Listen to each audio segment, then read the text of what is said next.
I'm also I'm using for those of you who like to have automatically generated meeting summaries with discussion, actions, next steps, etc.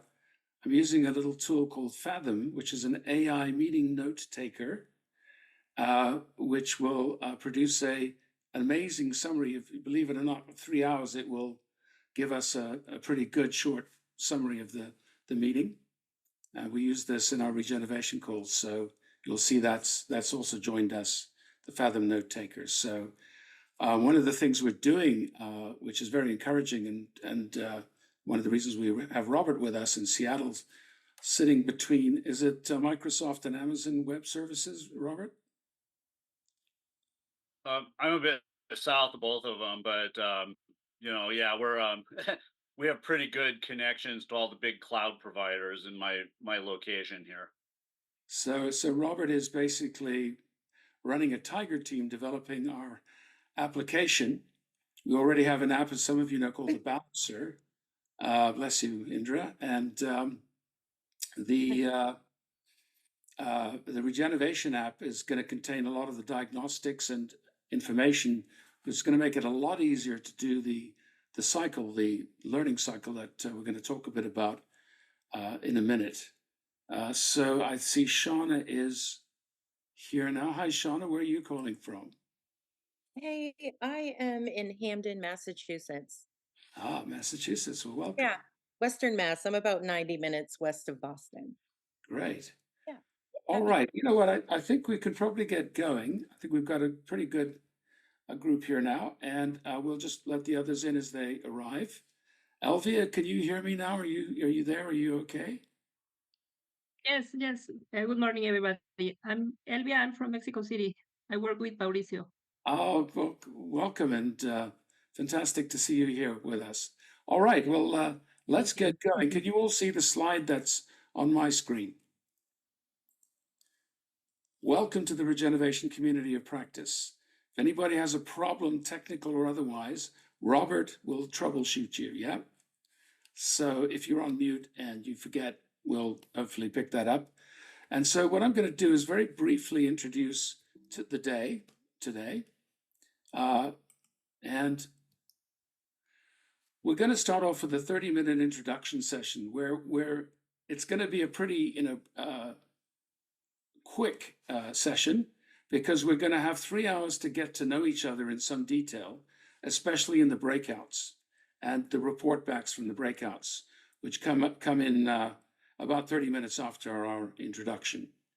And what I'd like to ask each of you to do as we begin is to post into the chat one question that you would love to get insight into by the end of today, at the end of our session. So give you a minute or two to think about that and pop that into the chat. What's something that you'd really burning to get insight into? And then we'll, once you've done that, as you're doing that, I'll just go to the next step. And then we've pretty much heard from you each saying where you're calling from. But we'd like you to read your question out loud. Just say your name, read your question out loud. We're going to let that hang in the air. We're not going to try and answer it right now, but it'll be in the chat. And we're going to come back to it. And then we're going to be together for 3 hours. So the objective is that we get to know each other in the small groups. We're going to be splitting into groups of 3, and we'll explain the process. It involves a proposer, a midwife, and a reporter. And we're going to swap roles around so everybody gets a chance to be in one of those roles. And that will also get you into talking a bit about what it is you personally are interested in and what you'd like to get out of this call. I noticed that our friends from Pakistan, it is 8:30 at night in Pakistan. And I think they finished, that's who's missing, yeah, so far. So maybe, I don't know, we can send them a message, Anne, while I'm talking. Would that be possible? Just to say, are they, maybe they got the time zone wrong or something. But there's some pretty impressive people there doing huge work in regeneration type things, recycling and so on, allied to some pretty senior people in the government. So we're hoping they can make it tonight at their time. All right, so I will start with a bit of a why. Why did we do this regeneration thing? I mean, what's the point? Something one should ask oneself every day when one is undertaking a new initiative. And then I'm going to hand over to Anne. She's going to analyze very briefly the 7 or so responses we got to the questionnaire. So we sent out an introductory get to know you questionnaire. And we've used that to also help us structure the groups. So, and full disclosure, I used ChatGPT-4 to ask to tell me about the life, work, career achievements of each of you. Hey, Kabir, good to see you. And we shared that amongst us and thought, so-and-so would go really well with X. They would have something in common to talk about. And so there's a logic behind how we've structured the breakouts. We may have to change that a bit with our Pakistan friends not being here right now, but I think Anne's on to that. So we will find out what's happening in Pakistan as I speak. All right, so let me begin with the why. Luckily, they've heard this one because I did a conference with the National Planning Council of Pakistan for Earth Day, where we discussed how we can apply regeneration to some of the issues they have there, which are pretty mega issues. I also did that on last Wednesday for Nigeria in the Global Sustainable Futures Network with about 7,500 coordinators. And I'm going to use a case study today as an introduction once Anne has told us a bit about who we are, okay? So let me, without further ado, move to the next slide.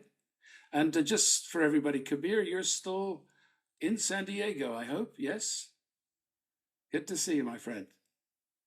All right. So, the fundamental question about, what is the point of this? Why are we doing this? Many of you will remember me from various incarnations. They're like an archaeological dig.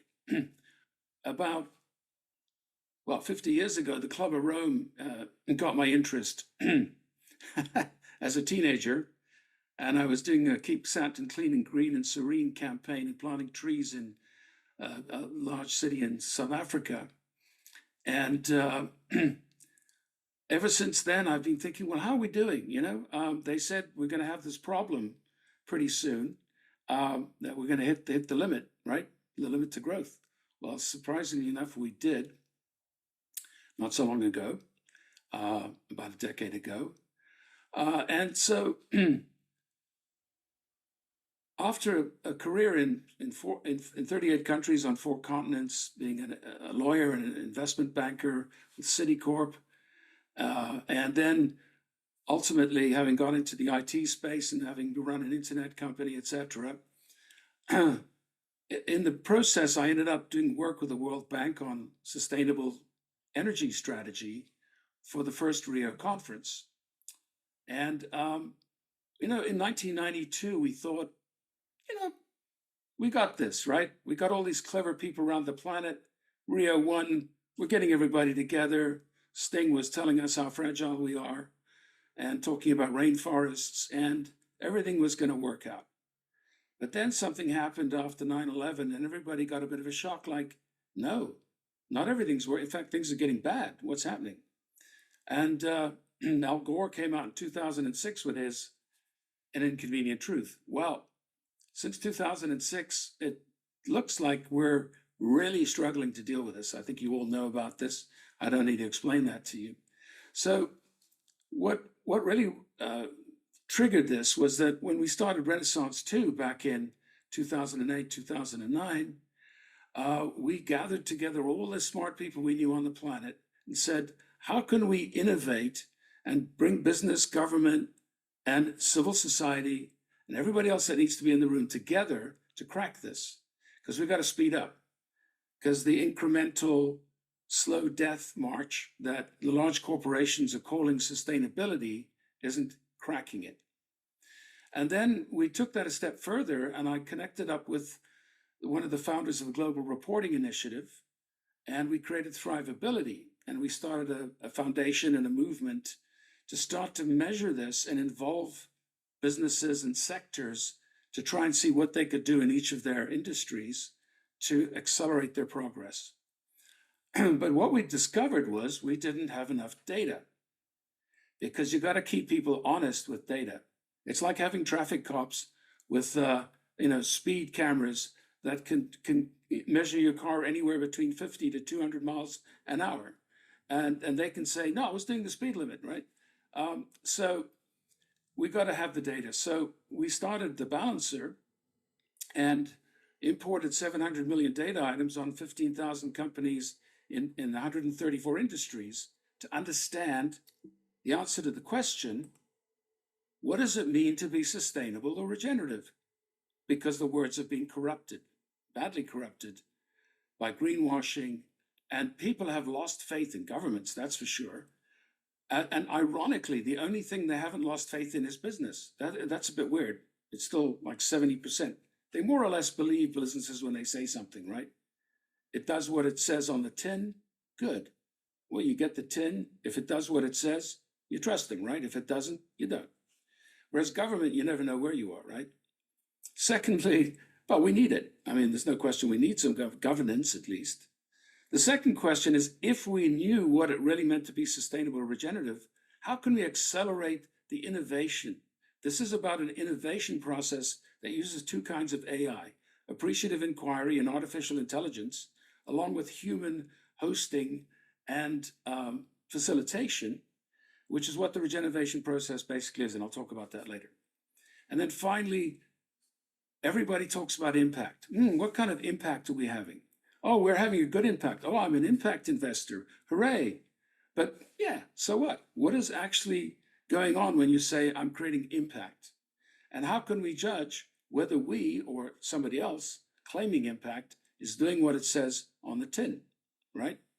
So that's my very brief intro to why we started this. And so I guess we've been doing this for a couple of years, Anne, right? Pivoting from balancer to regeneration, transcending and including everything we've done so far. So would you want to tell us who we are today, Anne? Who's here today in the room? Sure. Do you want to click to the next slide, Robin? So based on what you told us and what we could learn from the wonderful internet, it seems like this community falls into 4 broad categories, and they're overlapping. Most of us live in more than one of these groups. The first are the innovators, folks that are out in the world prototyping new ways to take on economic and social needs. If we use the ESG language, some people are doing incredible work in the environmental domain. Others are doing transformational work in terms of social justice, some in business, some in community or public sector work. So those are the doers. We also have folks that are consultants that support the doers to get their work done better or with less grief. And then we have some folks that bring tremendous expertise in terms of sort of cutting edge thinking around technology and artificial intelligence. And then finally, I think this last piece is common to a lot of you, we are evolutionaries. Those of you that I know well have deep spiritual practices so that whatever we're doing in the world is mirrored internally, trying to make sense with alignment and connecting to higher consciousness rather than putting out fires. So in the middle of all of that, my sense of this group is we tend to be integrated practitioners we combine head, heart, and hands, and we're very clear in terms of the values that drive our process. So Thanks very- that's who we are now.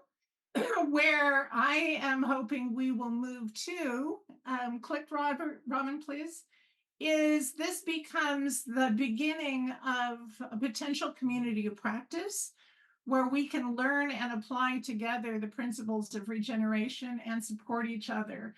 When Robin and I began talking about regeneration per se, we share the notion that a lot of people are doing this work, but it's often lonely.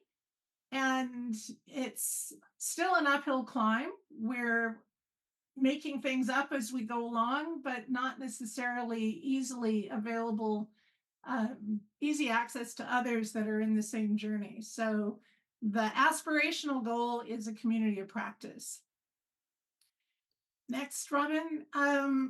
7 people responded to our participant questionnaire, so we know a little bit more about who you are particularly. In terms of the components of doing regeneration work, there's a healthy mix. A few of us have got this nailed across the board, but collectively, we bring a lot of talent in terms of knowledge and practice around sustainability, around innovation, around community organizing and activism, specifically in the business and organizational sectors. There's folks with expertise in strategy, design, and significant transformation. And this group draws from at least 9 major sectors. So very diverse group here.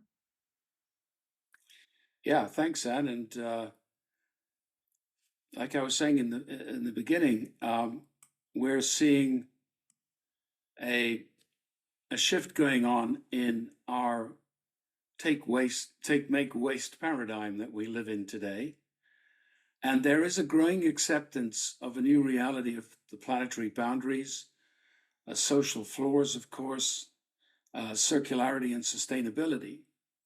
However, if we look at this curve here, and I don't know if you can see my little mouse movement, the Club of Rome in 1970 basically said we're hitting the limits to growth, right? And sorry, Robin. Forgive the interruption. You've got us displayed on the the wrong side. yeah. Thank you for notifying me of that. Is that better? Can you now see the full slide, or Perfect? Yeah, perfect. You did it. Thank you, Kabir. I didn't realize. Okay, so yeah, we're sitting here with and I'm just gonna just see if I can use. Yeah, we're using slideshow. I just want to look at you while I'm doing this. So why would that still be the main slide, or are we back on the other? Back on the other. Yeah, I see. I can't see that. So let me just put you back. And okay. So what we're looking at is basically in the 70s, Club of Rome, limits to growth. And you can see this curve here, which is, and I'm going to have to look over here, bear with me. Basically, the growing awareness until about 1990 something that we've got to go green, right? And the COP process, IPCC, all of that, we thought we had it at some point. And then we saw the results of globalization and the rise of the Asia-Pacific economies and India into modernism and, coal-fired power stations and plastic waste and unbelievable amounts of economic productivity, but incredible make waste paradigm still, which we exported actually, which was very, very sad. And then wave 4, we saw, hey, we got to do something. So sustainability, global reporting initiative, that all took off. The American version, Michael Bloomberg started the Sustainable Accounting Standards Board, which has got virtually the same 90 metrics as the GRI. The problem is you've got to rely on the companies, you've got to trust them to fill out the reports. And only 10,000 of them did by the time it really got going, right? And even then, it wasn't clear that they were actually sustainable. They were saying we're getting better. Even Shell could say, or Chevron, or Exxon could say, we're getting better. But 5% a year isn't going to cut it when by 2030 we'll have used up our total GHG greenhouse gas allowances. Then we saw wave 5, the youth getting involved, Greta, and climate school strikes. Now we've seen ESG, which is an unfortunate thing in many ways because it's so complicated that most people and investors can hide behind it and still invest in Shell, Exxon, and Chevron and say they're doing ESG, which is not really the idea. But they'll tell you, oh no, but if you don't invest in us, we'll have to sell to the Saudis and they'll be even worse than we are. And then regeneration got onto the map here somewhere in the 20s, early 20s, and that is really where we need to be. So the question is really, even if the paradigm is shifting, and we see it shifting, are we going into the breakdown or are we going to make it into the next upcycle? That's really the question. So let's move on to that. And from responsibility and resilience to regeneration.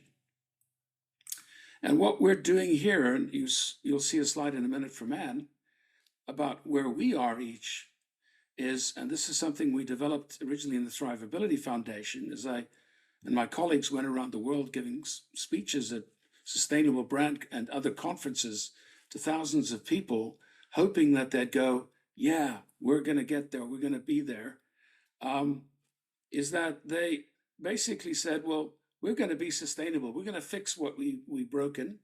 We're going to meet the planetary thresholds, the environmental ceilings, and the social floors, and we're going to be in a safe operating space for humanity and balance things out.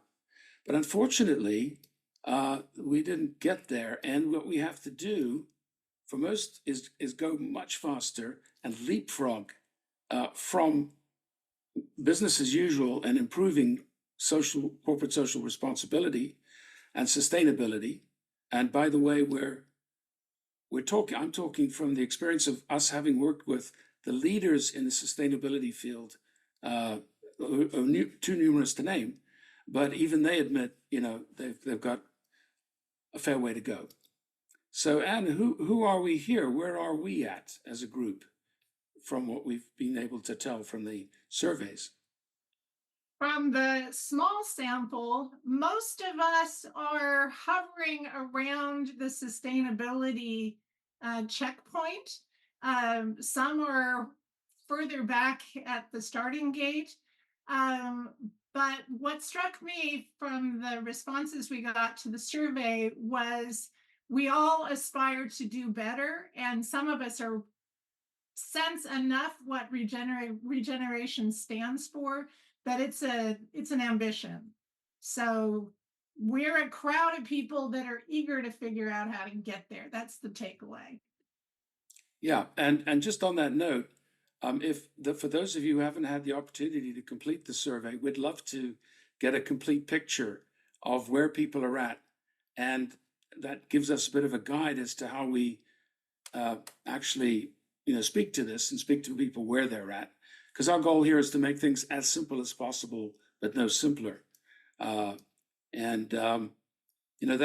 comes from the fact we're dealing with wicked problems, and we have to be systemic. And before we go to you reading out your questions in the chat, the insights you'd like to have during this call, I'm just going to give you a very quick overview of something that shows you what we're doing, okay? And essentially what I call a systemic approach to integrate all the good work that's going on at the micro level, fantastic work going on all around the world, some good work being done at the macro level, governments and corporations, and some really, really fantastic role models, but not so much in the middle. So the problem is that there's a disconnect between the macro and the micro, and what we're aiming at is creating a meso-level web weaving of people that can really gel and get a grip on some of the key areas here.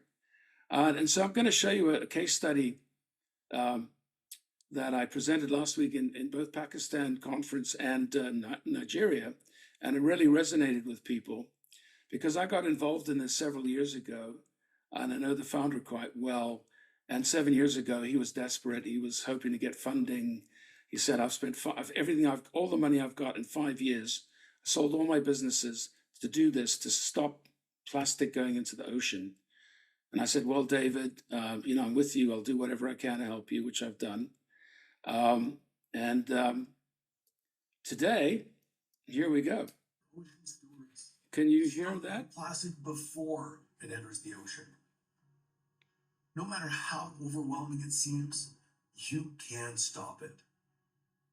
Every day, plastic bank collection communities stop ocean-bound plastic in vulnerable coastal areas. In exchange that local collection branches for life-improving benefits that help them transcend poverty.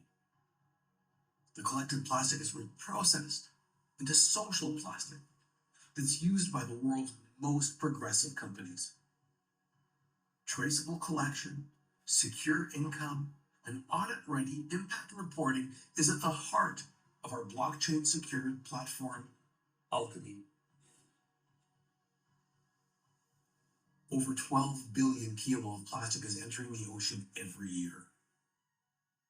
But you can change this. You can turn waste to worth. So, across 8 countries in the Asia-Pacific area where there is the worst plastic pollution, the Philippines, Indonesia, and 6 other countries, Plastic Bank has done an amazing job in the 7 years since I first heard David give a talk in Copenhagen about this. And I know the guy went through hell, but this is what we're talking about, ecopreneurs that risk everything to make an impact. The question is, can you measure that? In Nigeria and Pakistan, they know they have tons of waste of all kinds, especially plastic. The problem is, without taking a sort of an approach like Plastic Bank did, and I'll explain why that's so relevant to what we're doing with Regenovation, you're not going to crack the problem. And so let's just talk about this. Well, they faced 2 problems, ocean plastic pollution, obviously, and poverty. And they put their heads together and they said, how can we solve both those problems at once?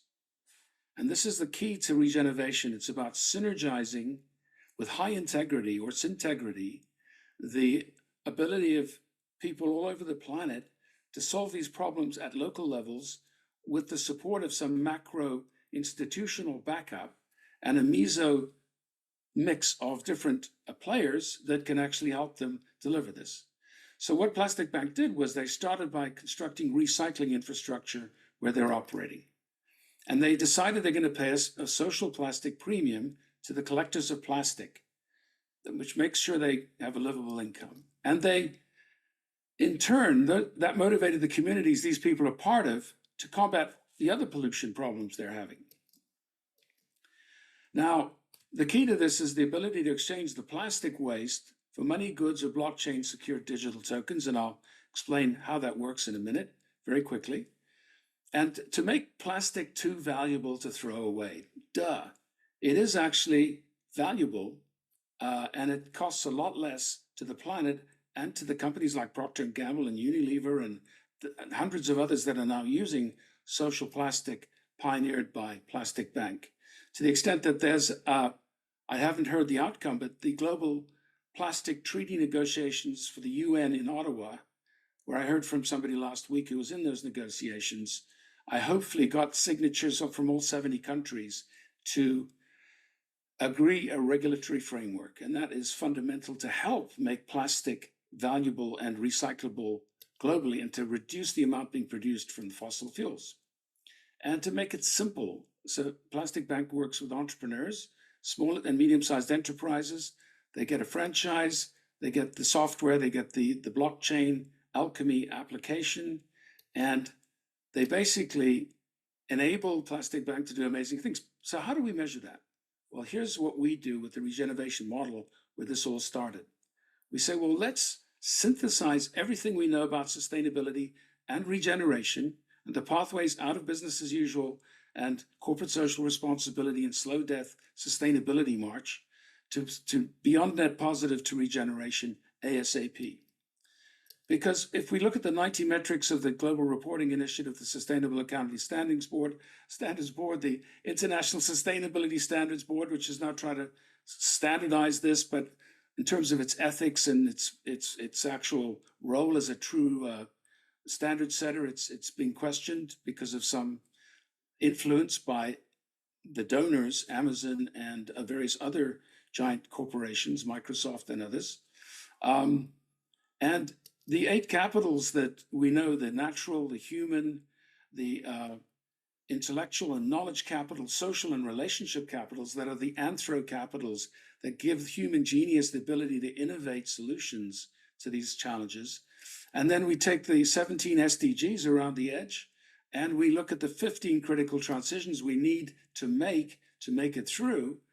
And then now we can begin to see how something does have an impact and we begin to measure it. For example, in 2022, Plastic Bank captured 1.5 billion plastic bottles. They probably doubled that by now, by 2024, right?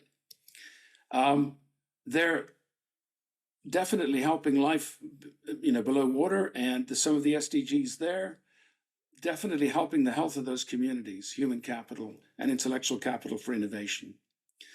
They're also into the SDG 12, which is about responsible and circular production, benefiting the communities and the manufacturers who have a lower footprint and use less plastic from the fossil fuel industry.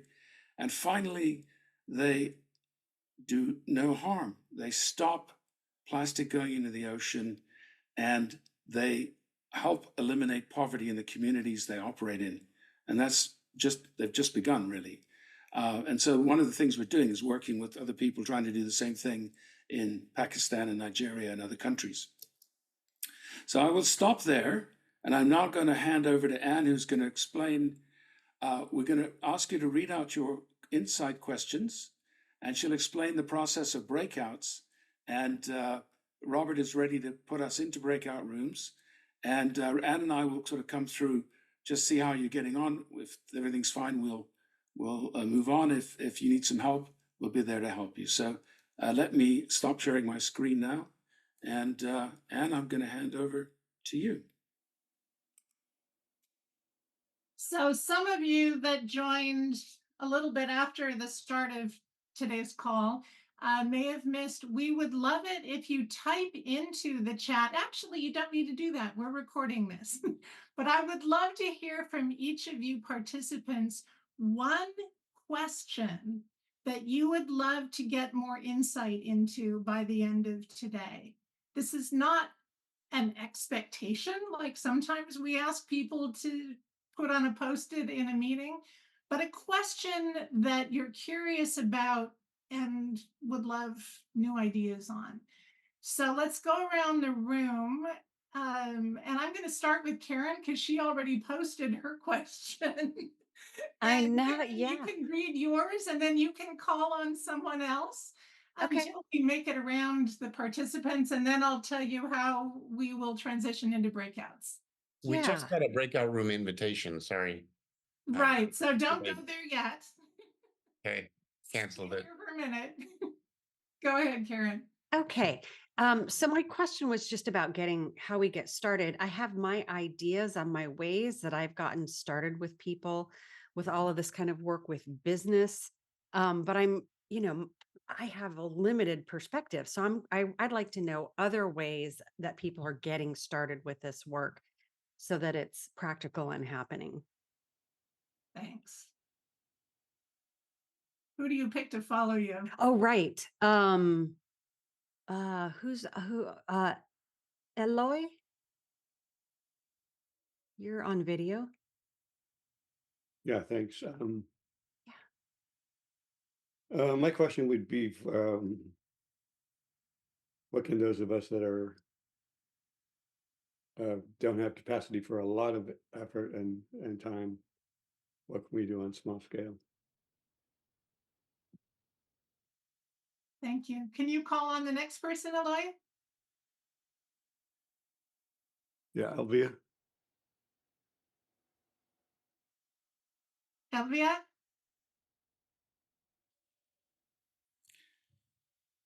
Elvia, you're on mute.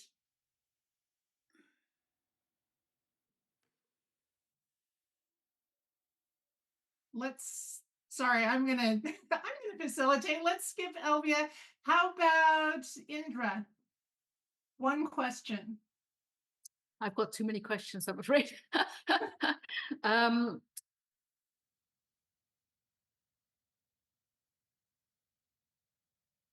Yeah, I think in a way my question does reflect a little bit about what Robert and Karen were asking, which is really what is the role of the citizen? And I don't mean that. Let's take a different word, not citizen, but person. What is the role of an individual human being? Because the way that I have heard what you've said so far, I'm not sure there's any questioning around the global structures, not actors, but structures that we have right now. And I would imagine that surely that has to fundamentally change before, an ordinary human being has to be able to relate to something other than the same structures they used to relate to. So that's my question. What is how do we think about it as a ecosystem of changes rather than, how do I fit into that structure that you just described? Not a simple question, I'm afraid. No, but thank you for putting it on the table. I'm hearing an individual embedded in maybe mesostructures, but really in macro systems that are perhaps dysfunctional. And how does that fit together?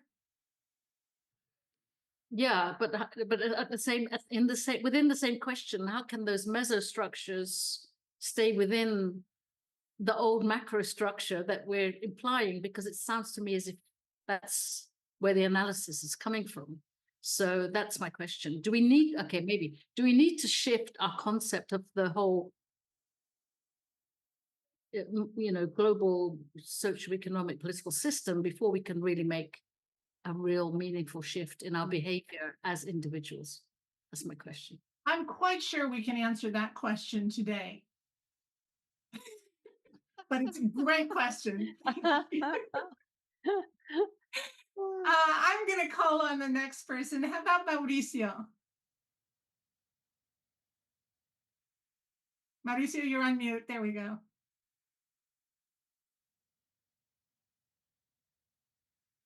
The question I already posted is, how can we influence companies that are barely attracted to sustainability into regeneration? Obviously, you displayed a chart of concerns that companies might have and how this is evolving. So my focus question is, if most of the companies are barely starting applying sustainability, how can we influence them into regeneration? Great question. Thank you. Do you want to call on the next person? Yeah, I can do that. So how about Kabir? Thanks, Mauricio. I would say Indra did a lot of the heavy lifting for me, so thank you, Indra. I came in today kind of with the question of what's Robin up to, so I'm excited to be getting some answers to that. And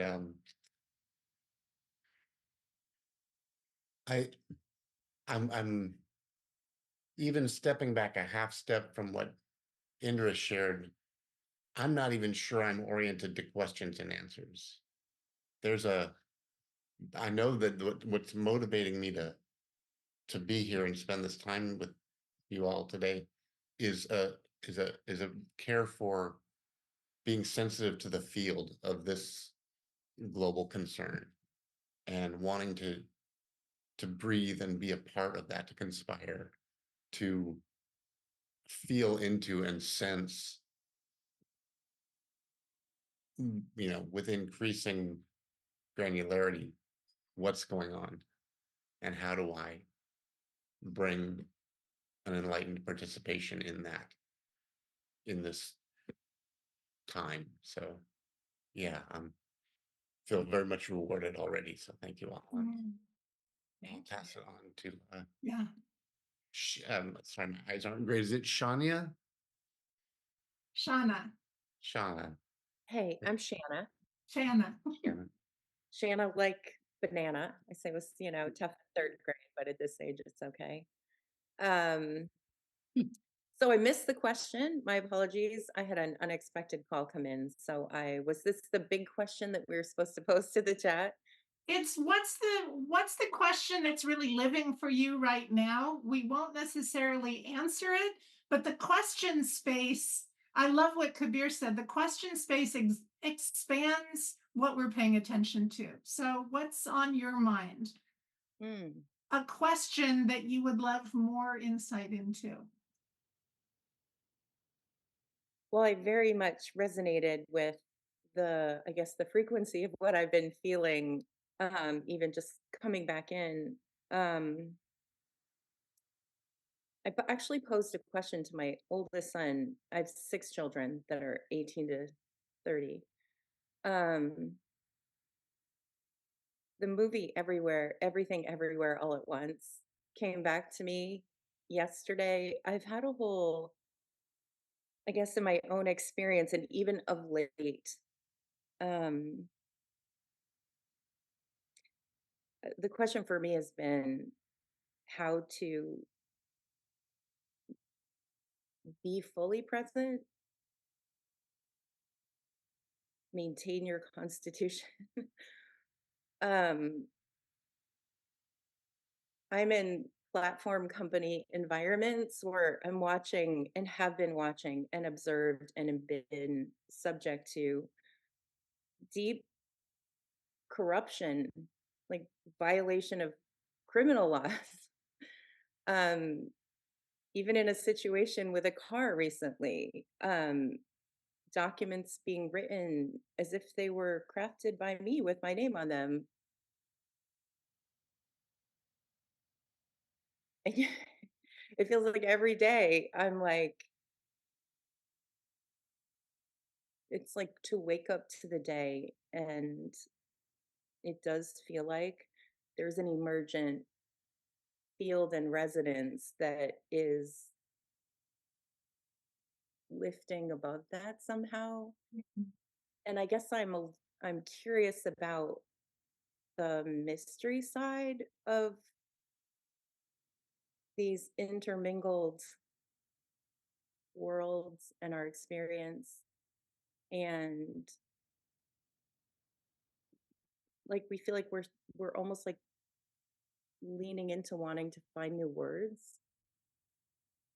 and what we might not yet even know that might manifest or might be possible. Because if you kind of in the realm that we generally feel like we function in,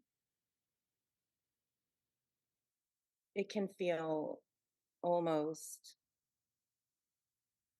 like whole person, like somatically, spiritually, conscience, too heavy and too much. Like can feel crushing, and I said to my son, I'm like, how do we feel enough to care Yeah. and to stay present, but to not be crushed or consumed? And to mitigate victimization and pain and suffering and damage while we maybe get better at being fully embodied and present. and I'm in Massachusetts, so I'm, and I had connected to the Presencing Institute and their work years ago, and I feel like I'm wanting to go there. You almost feel like I need to touch people that like Shauna, I'm gonna see if I can paraphrase what I'm hearing. Kabir knows how to hit the hearts button. I haven't learned that yet, but I'm noticing a, a really important thread through all of this, which is how do we as individuals, activists,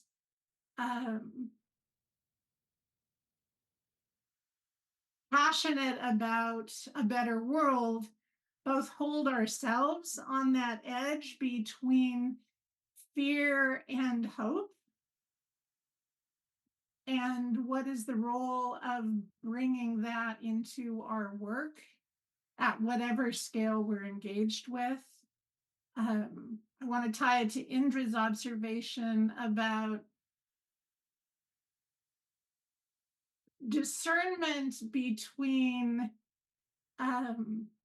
grounded reasons for hope and critical thinking about what's possible and how to move the foundations so that new things can be born. I think you are all pointing to how do we live as evolutionaries? So let's just put that out into the space and let it percolate. Yeah. I call it the oxygen mask principle. Yeah. Negative, but Put your mask on yourself before taking care of those around you. there was a song that came to mind for me this morning by Sarah Groves called Miracle, and the lyric says, let's feel what we cannot. It starts on lay down your arms, give up the fight, quiet your heart for a little while. Things that are spoken shouldn't be said, but where she says, let's feel what we cannot feel, know what we cannot know, heal where we couldn't heal. Oh, it's a miracle. Love is a miracle. And I feel like this knee-jerk reaction that we can have, that I have too, like to be very cognizant of even that, and to like quiet your circuits. Yeah. I'm different things. Can we pass the microphone on? We have yet to hear from a few others. Marjorie, thank you. Nice to see you. Can you? Nice to see you too. Join in with what question is alive for you right now? Okay, so I'm not sure if it's a question, just sort of trying to put into some kind of words as to what I'm feeling. And for those of us who've been around a while, I mean, I can remember back in the 60s being in consciousness raising groups, and the 70s being in the first feminist wave, and all these different movements that I've been in all along the way. And yet here we are, so I'm feeling that possibly in terms of progression or progressiveness, and in terms of evolution, that there is a need to honor the need to include the regressiveness, the regression, the desire to conserve, to the some might even call it willful ignorance, but the desire to go back to the good old days, the way things used to be. And I live in a community here in North Carolina, surrounded mostly by conservatives, and many of them who just absolutely do not accept that climate change is even real. And they're just going about their lives, and they're voting for Trump, and they're doing this and they're doing that. And so I'm wondering, how do I as an individual be among amongst my neighbors and my family and my friends who are of this ilk. And so I'm also I was an avid student of Terry Patton, late Terry Patton, and one of his last teachings to us was that his desire was he did not want to be in resistance to what is. And so just really welcoming and embracing the resistance itself, and including the shadow, and loving and welcoming the shadow. And I don't know, I mean, this may not be even exactly on topic for what we're talking about today, but it just seems for me personally, as an individual in my community, my purpose, if it's a purpose, or my desire is to be of benefit and to love what is, whatever it is, to love what is. I've also been reading the late and listening to the late Michael Dowd, and his post-doom message was, if it's too late, what then? You know, and how can we live our lives and continue to do whatever it is that needs to be done as if it could be done, as if it could make a difference, and to continue to do that, but do so from a place of acceptance of what is, whatever that is. So all of those feelings are kind of, I guess I'm just putting that into the field. Thank you. Thank you, Marjorie. And we travel with some of the same guides. I was blessed to be in Terry Patton's first cohort of the New Republic of the Heart. And I've also met Michael Dowd, met him in person.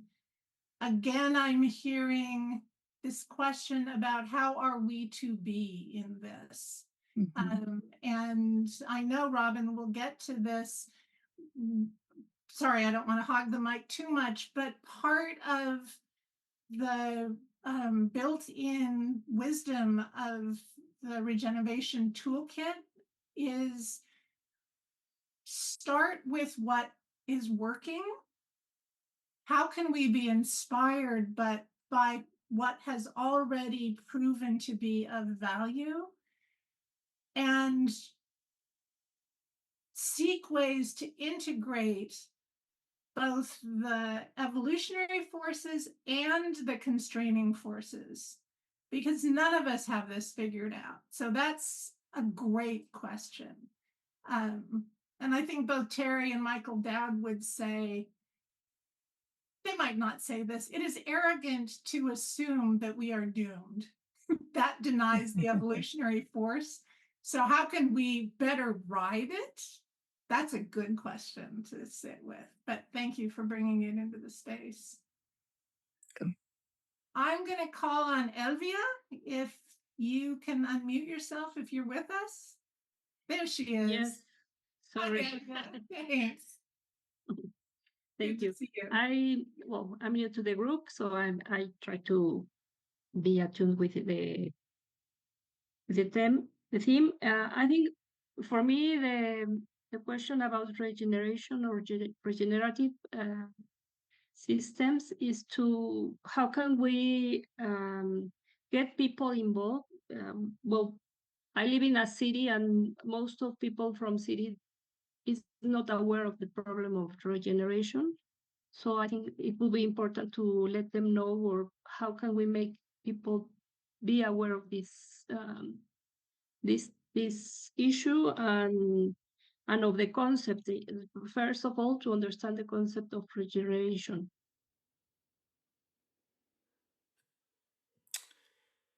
Good point. I think that, well, for me it's a concern on, well, we in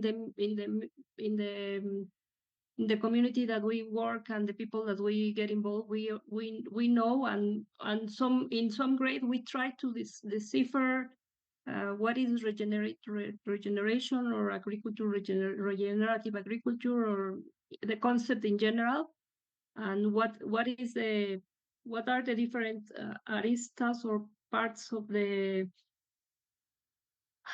that are involved. You recently presented this graphic and the numbers of 17 ODS and all the and it's a huge system that we can implement in different concepts, so that we have to decide, or we are so many people is making effort in different ways. So how can we ensure that these efforts are being effective and being people aware of the issues, that of the problems, or the way that they can be part of the solution. That's great. Thank you. Yes, we might not answer that fully today, but that's, Yes. we will talk more. For the rest of the community, I want to let you know that Mauricio, Elvia, and Lina Bautista, who just joined us, welcome Lina, are all collaborating in the Latin American Green Chamber of Commerce. We're very excited to have you here, and we will go a lot deeper with you, maybe not today, but soon. So for Lina, who just joined us, we are about to go into breakout groups, but before that, we're asking everyone to share one question that's very present that you want to put into the space. We might not answer it, but it will enrich our conversation, and even by posing the question, we're broadening the field. I'm going to ask Joel to speak up next, and Lina, you can think about what's your question. We'll come to you last, and then we're going to go to breakout groups. I'll tell you what the process is after we hear from the rest of you. So Joel, can you unmute yourself? Sure. Actually, to be honest, I'm part of, I didn't know this was our Dr. Wood mentioned this. I didn't know that I'm part of your Tiger team, actually. I'm associated with Robert, and I'm one of the students that's working on the development of a website and the other materials that are going to be used to try and facilitate things. I did think of something I would like to share, and that is, I think overall that what we're facing is appears to be rather overwhelming. There's a lot there, and part of the reason for attempting to do what you're trying to do, I believe, is to set up the possibility of small theaters of action where something can be done that makes a contribution to the overall objective, but isn't necessarily going to solve the problem overall. And so the idea of being able to parcel up the dilemmas into small areas where work can be done that gets a meaningful result and gives a positive feedback to the individuals is an important contribution to convincing people that what's going on is valuable and can be useful in the long run. So that was it. I love that. And again, that ties right back into the integrated model / toolkit. And feels to me like that ties into several other comments. Doing local initiatives that move us forward is not the only solution, but it's a point of entry for people. For me, the thing that drew me to Robin's work 6 years ago was a passion about shifting the narrative from hopelessness to curiosity.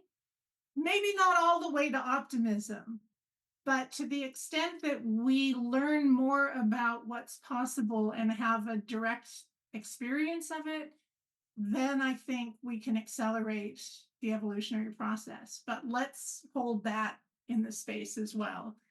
And as I said at the beginning, by virtue of being here, you / we are already evolutionaries. You might not have had that on your LinkedIn page before, but you can add it now. Lina, you're the last to chime in. A question that is sitting with you related to why are you here? What would you love to learn more about? Thank you. Well, one of my main questions to put in this table is how to convince large companies of the importance of transforming the basis of their business towards less invasive regenerative initiatives, and perhaps with less capital growth, but with greater positive and more equitable impact on the communities of the world, especially in the countries like Colombia or Latin American countries. I guess that's my main question. That's awesome. Thank you.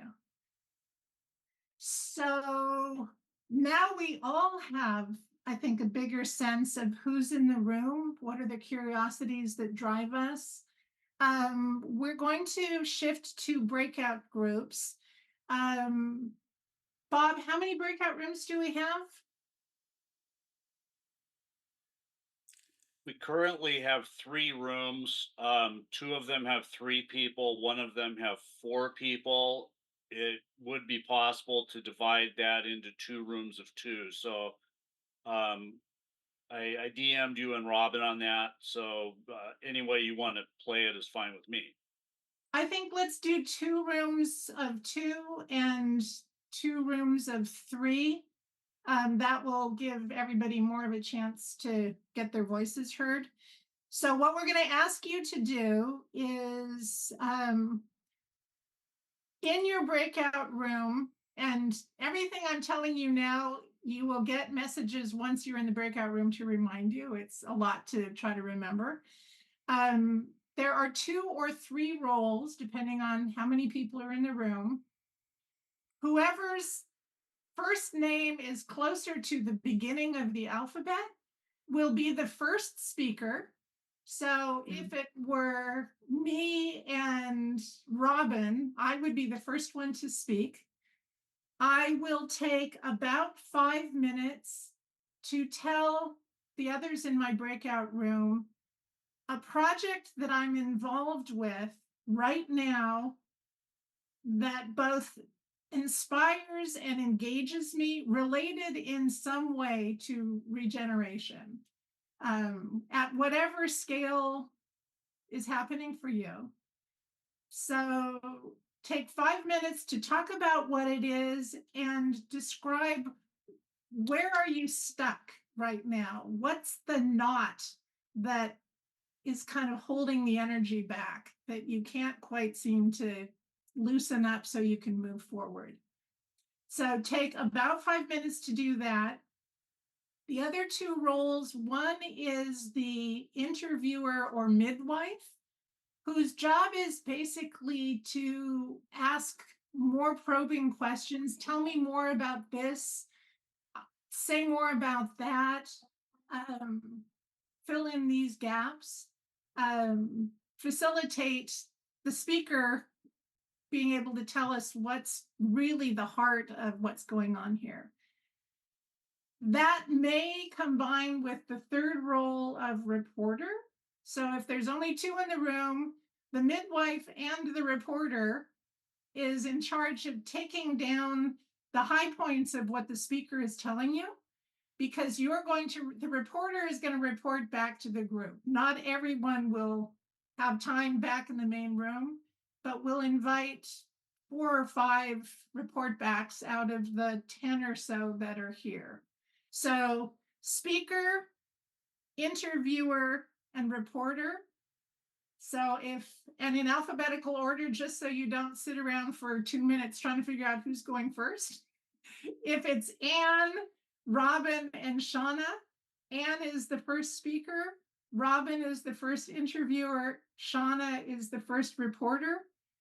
At the end of, so 5 minutes to speak, 2 minutes for person 1, to the reporter from person 1 will report back and be sure she captured what was said. So in this case, Shauna would say, Anne, this is what I heard you say. Da, da, da, da, da, da. So the reporter is going to synthesize it. I'm going to say, Shauna, you did a great job. That's exactly what I was trying to say. You did it better than I could have. At the end of 7 minutes, we'll rotate. So then Robin would be the speaker. Sean is the interviewer, I become the note taker. And then the third time Shauna speaks, I interview, Robin records. So we will all get a chance to sit in each chair. Everyone will have a chance to talk about it. And there'll be 2 minutes at the end for the 3 or 2 of us to go back and forth and say, this is where I see us connecting. These are the interesting questions that this brings up for us collectively. And we will come back into the main room in approximately 23 minutes. And are there any questions about that? And again, Robert will send a ping across the top of your breakout room with the instructions. Robin and I will drop in to see if you're stuck on anything. And off we go. A lot of what happened gave me an outlook on the whole system that I hadn't quite captured before. So it was very powerful for me. Wow. Thank you. Anybody else from that group want to add to that? I will just share that we were still in conversation as we were leaving, so we were not complete. And it was a wonderful conversation. Thank you, Mauricio, for capturing that. And I think right towards the end there, we were sort of speaking about, from my perspective, that it's not a both and. It's not a question of living or dying. It is both. It's a both and, living and dying at the same time, simultaneous. So it's about simultaneity of the whole process. Yeah. Thank you. Yeah, and I would echo that. There were really 3 very different forms of agency and questioning in our group, and that made it so effective.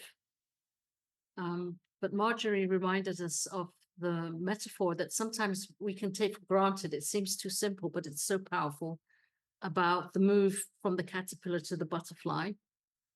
And how should we look at the pupa stage? Because the pupa is definitely dying. You know, it's a caterpillar that's eating itself. It's a horrible thing to perceive. At the same time, the imaginal cells are always at work, giving birth to the butterfly, which, or if the conditions are right, will definitely emerge. So it's a great metaphor from Marjorie. And what Mauricio was bringing for me was the real hard frontline question of how we influence others.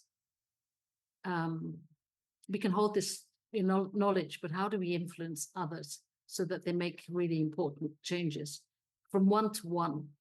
You know, when I heard that he was a coach, it made a lot of difference to me to think about how he's operating in the corporation. So I'm really grateful. Thank you. And I want to piggyback on that. Whoever used the word imaginal cells, Karen and I had the honor of participating in a workshop with Anlus Smitsman, who has a whole design around bringing to life the imaginal cell, the future that we can sense, but we don't live in yet. So really good stuff. Yeah, and until the imaginal cells start connecting, nothing happens. And there's a critical tipping point, whereas Indra said, you either get a butterfly or you don't. And things we're going to be doing is helping at least cosmolocal tipping points to happen, right? Because people will see feedback, they'll see results, and they'll go, hey, that's not so difficult. Oh, look, they did it. Oh, yeah, let's do it. Hey. Anyway, yeah, thank you. Who else would like to report? Do you have a link you can put in the chat to that imaginal cell cultivation? Yes. Was it Antelos Smith? Is that who it was? Yeah. I will put something in the chat. Do we have a reporter from another group who either wants to share about the whole group or whoever they were taking notes for? We'll do the hand raise. Aaron. No, no. I'm looking for the hand raise and I'm just not finding clapping. it. So I'm sorry. So I got to talk with Joel, and he and I both have computer science backgrounds. So it was just, I just love technical people. And it was just fun, his practical approach to things. And it was very much this sense of building blocks and building something that is going to move an issue, whatever it is, like the plastics forward, that is local, that's doable, that it isn't so big that it's overwhelming to people, but that they see the practical results and progress. And he's talking about, the Tiger Team stuff that he's doing, I guess, with Robert. So it's and my question was then, so how does he see those building blocks becoming something bigger, like the imaginal cells connecting? And he was saying you just have the building blocks and you build something from the building blocks. And it's part of the field. People start to see what's possible, and then it starts to connect and inspire others to build more building blocks. Yeah. So anyway, I'm sure there's more there, but that's like a concise. That's Lego. Yeah. Yeah. Regeneration Lego. I guess what I was trying to get at was that with those blocks, you're not going to see the whole picture right away. And so that hopefully what happens is a more clearer picture develops as you move closer and closer to something like that. That is, the use of the blocks together to build something larger emerges. Yes. Yeah. Thank you to Karen and Joel. Shanna, sorry. My daughter-in-law is Shauna. I'll get it straight. I've lived with that my whole life. It's okay. Well, just sort of, I guess, contextually with what other people are sharing, we touched on some of that too. Sorry, who are you in a room with? I was with Alina, and Lena's in Colombia. And I guess I'll just mention, so she's working in sort of sustainable tourism consulting, which, is an important component too, to sort of all that we're together aspiring to. But we were also talking about the language and, this kind of sustainable. I was reminded of upcircular as a word or as an idea. And I did put in the chat Bill McDonough's The Upcycle Beyond Sustainability, Designing for Abundance. So we were talking about, and I said, even as a woman and a mother, through my journey in that I had found words like life-giving, to be life-giving. So when we think about, we were talking about sort of how do you create imagination in the community around what's possible to inspire engagement, and also perhaps a playful competitiveness, like we were just talking about, where communities are sort of inspired and informed across a networked connected world, but also sort of like we're winning at this game, right? You do think about the world games or whatever, that whole thing too, how that could frame up a whole aspirational shift in a global narrative around what's possible. And I think creating the imagery around that, and how, like, I was sharing the Mass Green High Performance Computing Center that we have here in Western Mass, that was seeded in part by visionaries in the Boston area that saw this area, the Pioneer Valley, as having a unique potential that I think has yet to come to light. But how can we get smarter, right? How can we use the technology in a way that is increasingly rightening things, right? Like intelligently turning the mathematical dynamic towards an upcircular net, increasingly net positive to everybody's benefit. So those are some of the things that felt like they had like good, like oomph energy in terms of our conversation. And how do we get that, right? How do we get from like the dead sort of status quo or pointing fingers at all the things that are going wrong into the things that like, wow, we all feel like that good energy on it. And we can all step into it without the fingers pointing back at us, right? Like everything that we're all embedded in that it's hard to wake up to every day. So Thank you. I think we heard from 3 of the 4 groups. We could squeeze in one more quick report if the 4th group wants to report. Otherwise, I know Indra has to leave. okay. Indra, thank you so much. She may already be gone, but great contribution from Indra. We'll hope to see her again. Okay, Indra, if you're still listening, the rest of the session will be recorded, and we will share the link to you so you can hear Robin's presentation, and the end of the call will be a discussion of what's next. So thank you for joining us. And let's see, who did we not hear from? Anybody else eager? Kabir, want to jump in? Sure. Yeah, just to represent a little,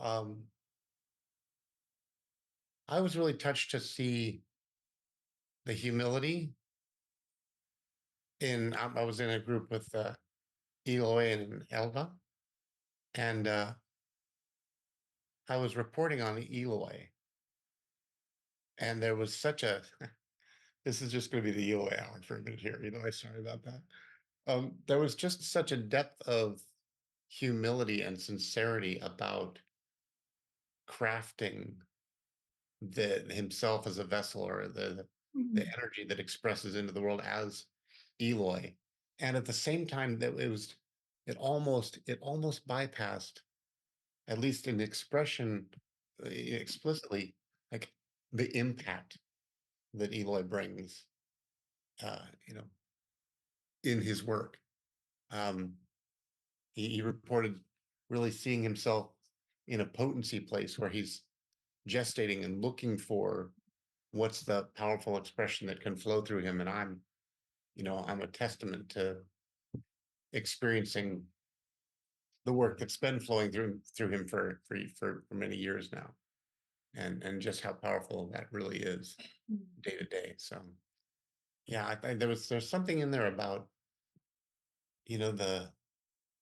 and maybe this goes a little bit to Shayna, what you were saying earlier about maybe we have more of an impact than we know. Yeah. That's a nice way to kind of tie this together. We are all evolutionaries. Actually, not even just us, even those people that couldn't even type that onto a page.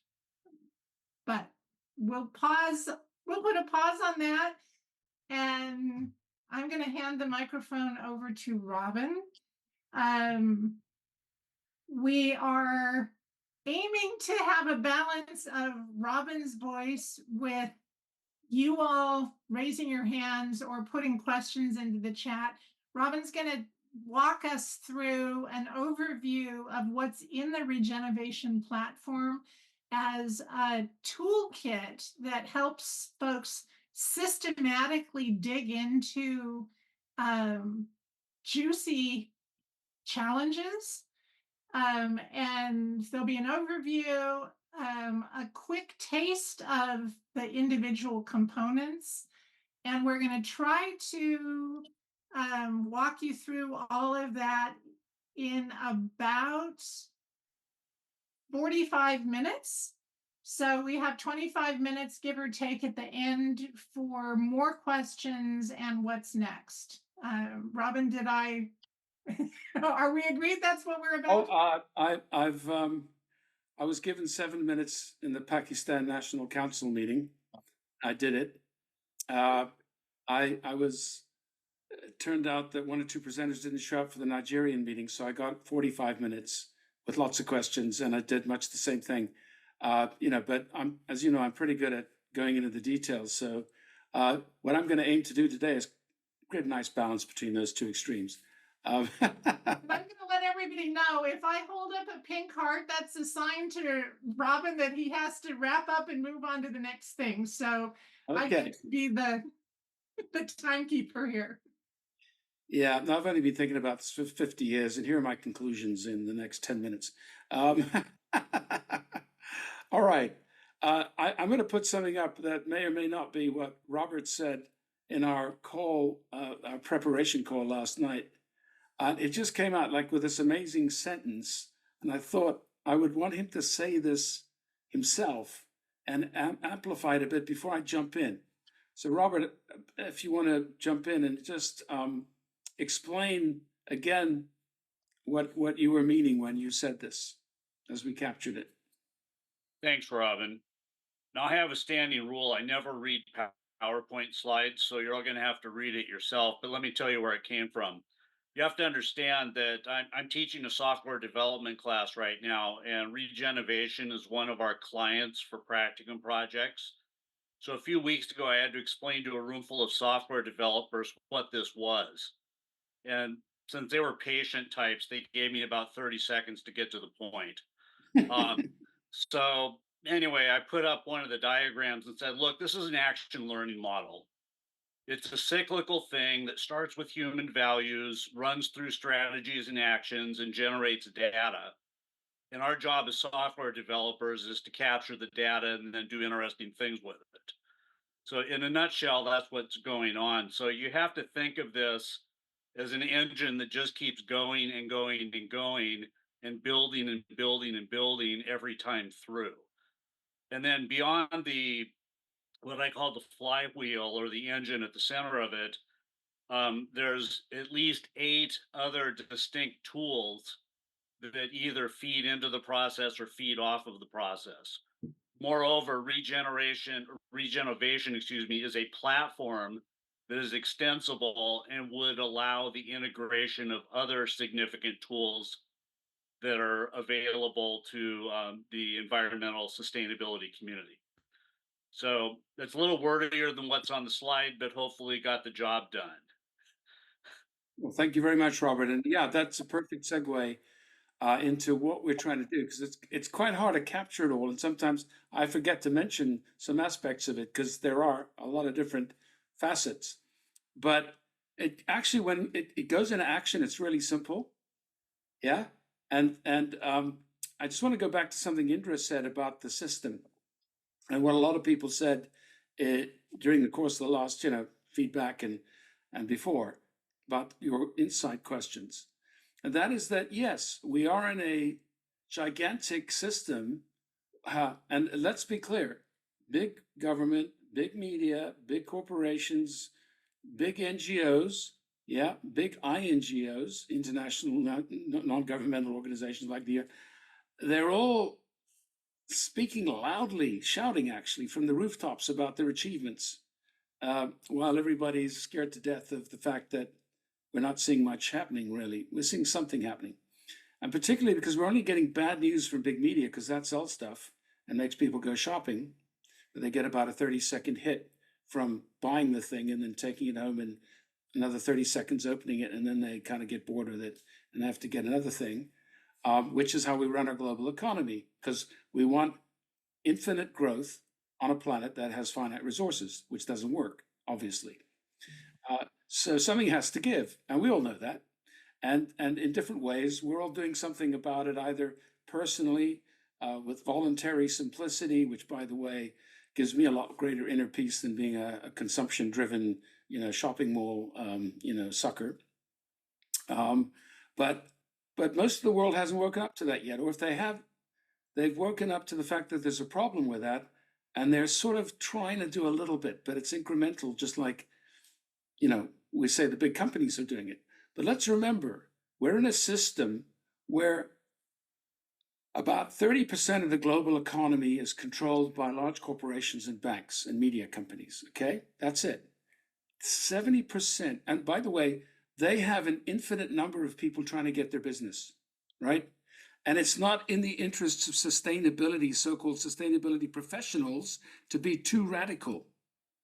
I have a friend who started one of the first Futera, as one of the first sort of media companies for sustainability, and he changed his title from consultant to insultant, because he said, I have to basically, wake them up because they don't get it. They think, oh, we just do a little bit here, a little bit there, and then tweak this. We say, we're green, look, fantastic, right? And so the 70%, by the way, doesn't have people desperately trying to serve it, right? Like the 30% of the 60 companies that generate 80% of our greenhouse gases. 60 companies. If those 60 companies actually did something real, we could halve our greenhouse gases tomorrow. But no, they don't want to do that. Again, 57% of companies produce about 60, 70% of our plastic waste. Do they want to do something about it? A little bit, not enough. One hand gives, one hand takes away, right? So what is regeneration? It's about the 70% that are not getting the money, the resources, the support, the talent, and the process, which, by the way, and having worked on it on 4 continents with 38 countries, with these giants, the World Bank, you name it, UN, the UNEP, blah, blah, blah, and about 50 of the, maybe 100 of the top 1,000 global companies, the thing they've got down, man, is process. Like in Hewlett-Packard, they say, nothing happens in HP without a process. We're engineers. You go to Google, they're engineers. Nothing happens in Google without a process. And guess what? They've mastered certain aspects of material, technological, and other innovation. What's left out? 2 things: people, the environment. Okay, not a problem. As long as Mark's making money, he's happy. Even though he wants to be the social champion and get things to change. Okay, so step back from that. 70% of the global economy isn't being taken care of. And there's no way for them to match the power of the big guys. So I'm not called Robin Wood for nothing. In French, my name means Robin des Bois, which means Robin Hood. And I started out wanting to take as much money as I could from the big guys and spread it around a bit, right? That's getting a bit thin at the moment, but hey, I'm still going. So here's the idea, is that we have an opportunity to make sure that the sheriff of Nottingham gets, either slapped in jail for ecocide or at least stops doing bad stuff, right? But if we just focus on the regression and the bad stuff, we're missing the point. As everybody has said, the key thing is that there's so much good stuff going on, but guess what? Nobody wants you to hear about it. Nobody lets you hear about it. Look at the news. It's just junk. Fear. I mean, hey, wow, enough of that, right? So one of our goals here is to say, we need a strategy, because this is what the big guys do. The big guys have a strategy, and they're very clear about it, and they do a huge amount of research. And boy, have I done some projects for big guys who needed to transform, and yeah, that was positive. We did some good stuff. We made the world a better place than what it was before.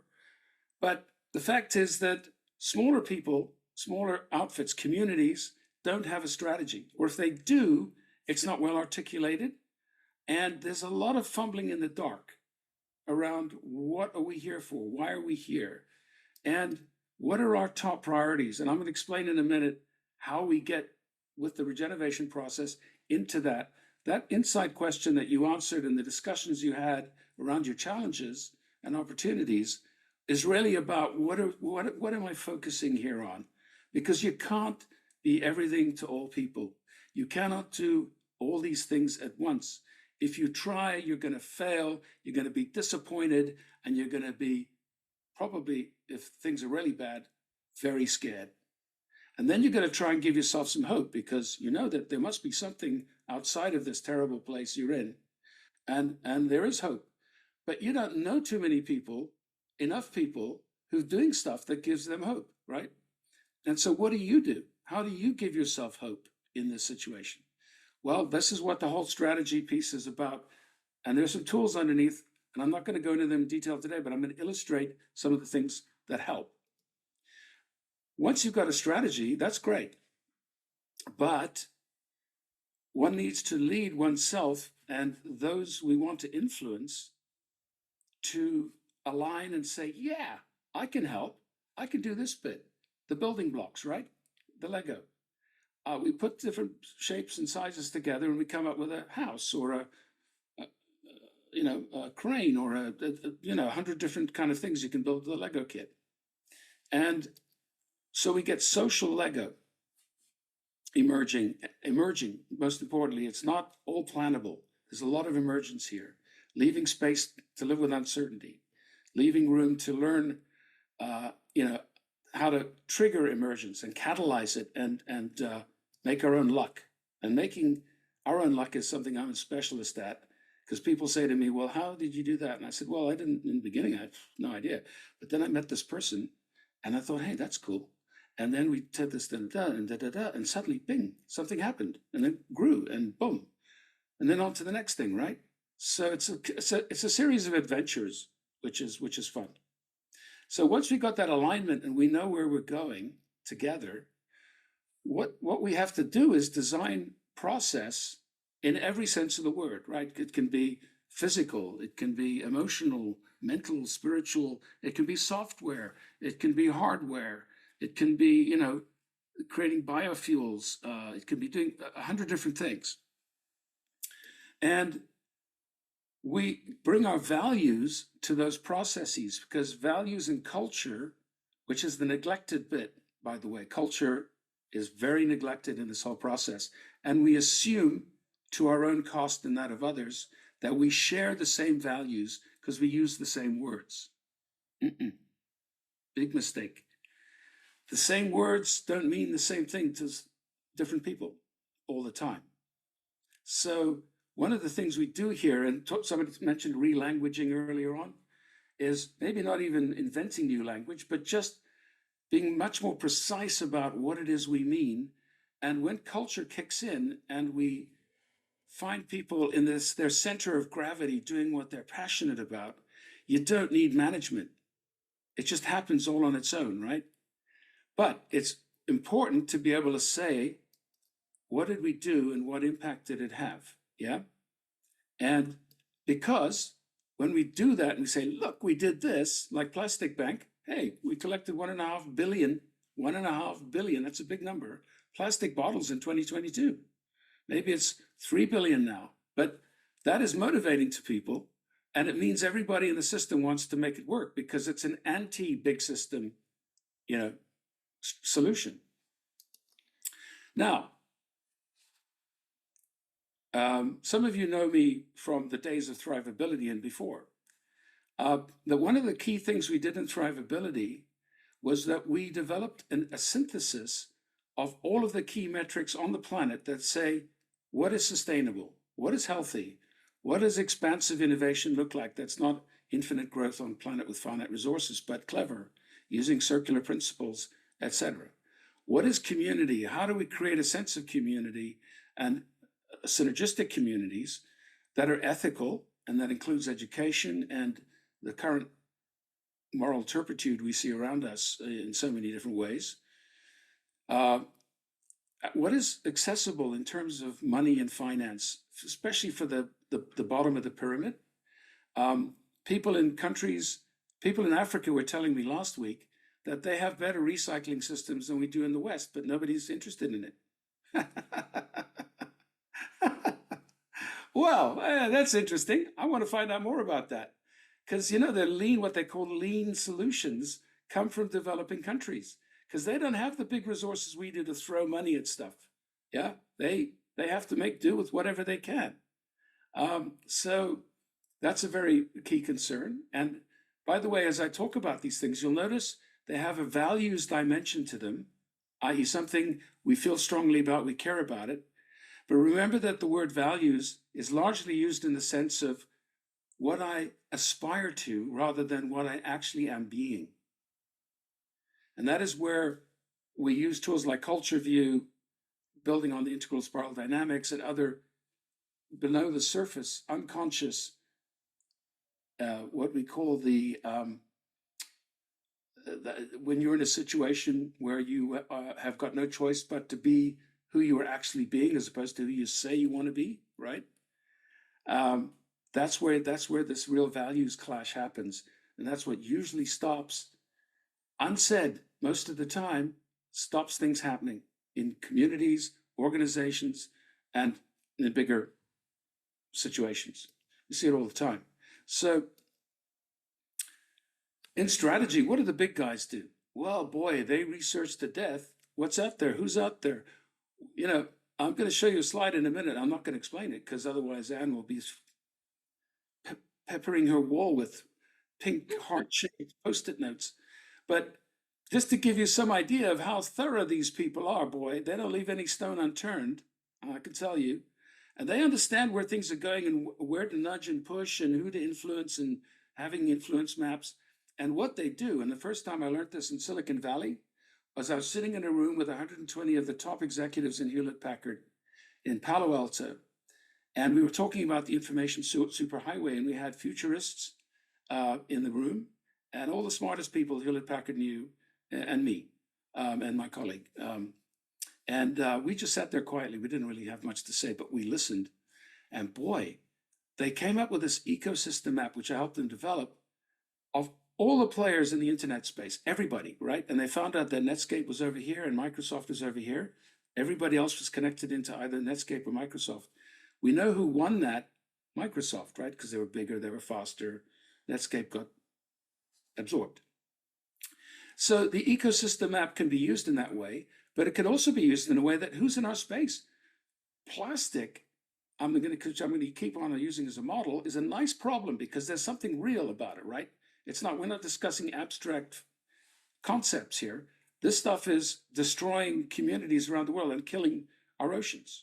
So who else is concerned about this? Now, here's the thing. The imaginal cells are not connecting up enough. But when you get the tipping point of connection between the Nigerians and the Pakistani and everybody else doing all this stuff, and maybe even some Western companies, which I'll illustrate, you can get an emergence that is unpredictable. Robin, before you rotate off that point, I want to let everyone else know one of the things that I believe is truly unique about the Regenovation platform is this database that you not only were given permission to download, but have filtered and sorted by what is the best practice? What is the lesson learned? How did they do it? So we're not starting from, gee, I wish I knew what other people were doing. We have 15,000 examples now of how other people have made headway on this front. And the aspiration for the platform is to develop a mycelial network out into the world where we can capture and share more and more stories of what's working, precisely so that those, what's that magic word that you just used? That Imaginal cells can start to hook up and create imaginal organisms. Yeah, exactly. For real, embodied, not abstract, not words, real. Because we're living in a Gaia, we're part of Gaia. Gaia's real. I don't know if you watched a lot of nature programs, I'm sure you all have, but Gaia is very real, man. And it has some pretty tough aspects to it as well. So we got to. But the point here is this is not wishful thinking. No, this is have possibly a unique database in this whole sphere of transformational change that we want to put in service to the evolutionary cause. Absolutely.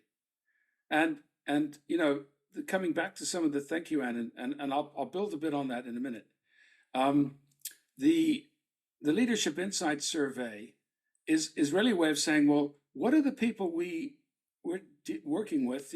How much do they understand? What is a circular economy? That might be quite important if you're dealing with plastic. You've got to deal with the whole system, et cetera. There's a whole lot of ways to do that. Or if you're dealing with renewable energy, unfortunately, Eli couldn't make it today, but he's taking Oakland, the whole community of Oakland, into renewable energy and creating, amazing things out of new technologies that he's helping innovate. But you've got to know the people, and he's been building great teams. He's really a world expert at that, Eli, starting with almost from scratch and then putting teams together, bang, getting stuff happening in Oakland. But then the question I mentioned earlier is, what is when push comes to shove, when the rubber hits the road and the shit hits the fan, what are you going to do? Who are you going to be when you actually get into a situation of challenge, of all hell breaking loose? Yeah. And that's what destroys little startups. That's what destroys nascent communities that never get off the ground. And I've seen that happen a lot, both in business and in community and social innovation. And it's a tragedy because so much effort is put in by so many good people and not much comes out of it, right? And I'm sure you've each experienced something of that order somewhere in your life at some point. And so we do a walk, talk, gap analysis, which really makes, as Bob said to me several times, here in Seattle, we don't mess around. We kind of go straight to the point, right? And this is really what you want to do because we don't have a lot of time. So you want to get straight to the point. If there are issues, there are dilemmas, you need to navigate them elegantly, right? Because until you can get people to say, we want to change this, we want to change that, how are we going to do it? You need to have some kind of idea of what's the most important things, how do they connect, think systemically, and then critical, who are your stakeholders and how are you going to get them enthusiastic, bring them into the process, engage them, yeah? And finally, and that's where some of the tools are going to be, and then we need to say what happened. Okay, this didn't quite work. We do a course correction. That was brilliant. We need to build on that. And what impact did we have? What can we say we did? Well, compared to so-and-so, we're twice as good. Wow, you did that with like almost nothing, with a few volunteers. Incredible. Inspire other people. Get it known. Get it out there. Okay. Now, this is a fractal process. It can start with you and just you, a couple of people. It can be, any scale from here to hundreds, thousands, tens of thousands of people. And the small and medium-sized enterprises that comprise 70% plus the communities of the global economy do not have a voice. They do not know about what other good stuff is happening, and they are not resourced to follow through and scale up when we see the hospicing, hopefully, of the dead and dying giants, right? We need to fill that gap and overfill it with regenerative solutions and inspired people. Okay, so let's take an example. Now, for the sake of time, I'll just pop this up here. What I'm describing to you is the regenovation process. And there's a platform, as you've heard a few times, which we're building in AI to support us with. We're already using it in many ways. And we're going to help you use it because it's really cool. And if you use it correctly, it's mind-blowingly powerful. Let's one person do the work of 10 people. Then there's a program which we've developed, which we will, with some people and with some communities and organizations, we will prototype with them, for them, as we develop the online capabilities of the platform. And the goal is to have us, I hate this word, but it's a phrase, train the trainers, is that we can't do all the work, but we can help people get up to speed so they can do the work they want to do and be successful at it, and then share those stories of success. So let's start with, how do I choose my priorities, man? This is a big world. There's lots of things wrong with it. There's also a lot of opportunities. So where do I start? And what we did, as you saw earlier, is in Thrivability and in the Balancer, we've drilled this down, synthesized it to 8 fundamental things that bring and give life to us and our biosphere, okay? Because we're not separated from our biosphere, as we all know very well. But it's one thing to say that. It's another thing to know what we need to work on and what we can do something about. So is it sustainability? Is it greenhouse gases? Is it oceans? Is it rainforests? You know, all that good stuff, the lungs of the planet. How can we ensure our oceans and our land and all the good things on it actually can make it through without further destruction, and then regenerate that natural capacity? Secondly, human health and the health of, obviously, all of the creatures in our biosphere. What does health mean? How do you measure it? How does it link to sustainability? Very well demonstrated, tons of research. But the fact is that you can work on health without having to address greenhouse gases directly. Obviously, they're important, but you might be a health type focused person and you want to help create healthier societies, communities, organizations. Expansive. Now, I've put one of these flowers, and this is from the Balancer app with all the data in it, is on your mobile phone. You can simply drag it and drop it on your screen. You have to use your mouse. But so I've said, let's take somebody who says, I want to do something with innovation and something that's groundbreaking, that's expansive, that increases regeneration capacity. And I want to do it in community. I want it to have an impact in communities, as well as maybe some SMEs and other people helping with this. And okay, ethics is important, clearly. We don't have time to go into that. But if there's no integrity, there's no trust. Without trust, you don't have relationship capital and social capital in the community or the organization. So in education, in every sphere of life, governance, how do we ensure ethical behavior? Then finances, as I mentioned earlier, critical, because without some kind of funding of some kind, it's very, very difficult, while being part of the mainstream old system that's dying, to actually do what you want to do to create the new system. And I then selected no harm, because this is a big thing for recycling, plastics, circular economy. And I'm now going to illustrate how you would do the strategy very quickly. Clearly, equality in terms of both the equality, gender equality, A, but B, the equality between the global north and the global south. And within the global north and the global south, between the elites and everybody else. Yeah. Because most of the billionaires today in the world come from India and China. That's where they are now. Yeah, they're just copying us. Whoa. No, not such a great idea. But nonetheless, they're also way ahead in China on renewable energy, way ahead of the rest of the world. So, you know, there's a lot of complexity in this picture. All right, so what does that all mean? Well, I'm not going to go into these details, but in the Balancer and in our forthcoming Regenovation platform, you'll see that we have connected SDGs and those goals with each of those particular 8 facets that we call values, and also capitals or resources, and also areas that we can work in, right? So for a start, we've got our ability to influence community work and communities with the plastic piece of the picture and toxics. We've got learning and innovation here with our SDGs that, along with responsible consumption and circular economy, we want to create regenerative jobs and regenerative growth, not degenerative growth, and put in place the innovation infrastructure needed to do that.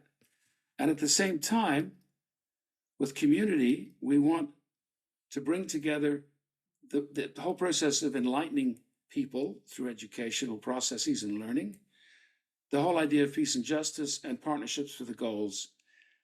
So this is a summary of those 3 priorities that I put together: expansive innovation, community, and no harm. Okay, so let's look at the database.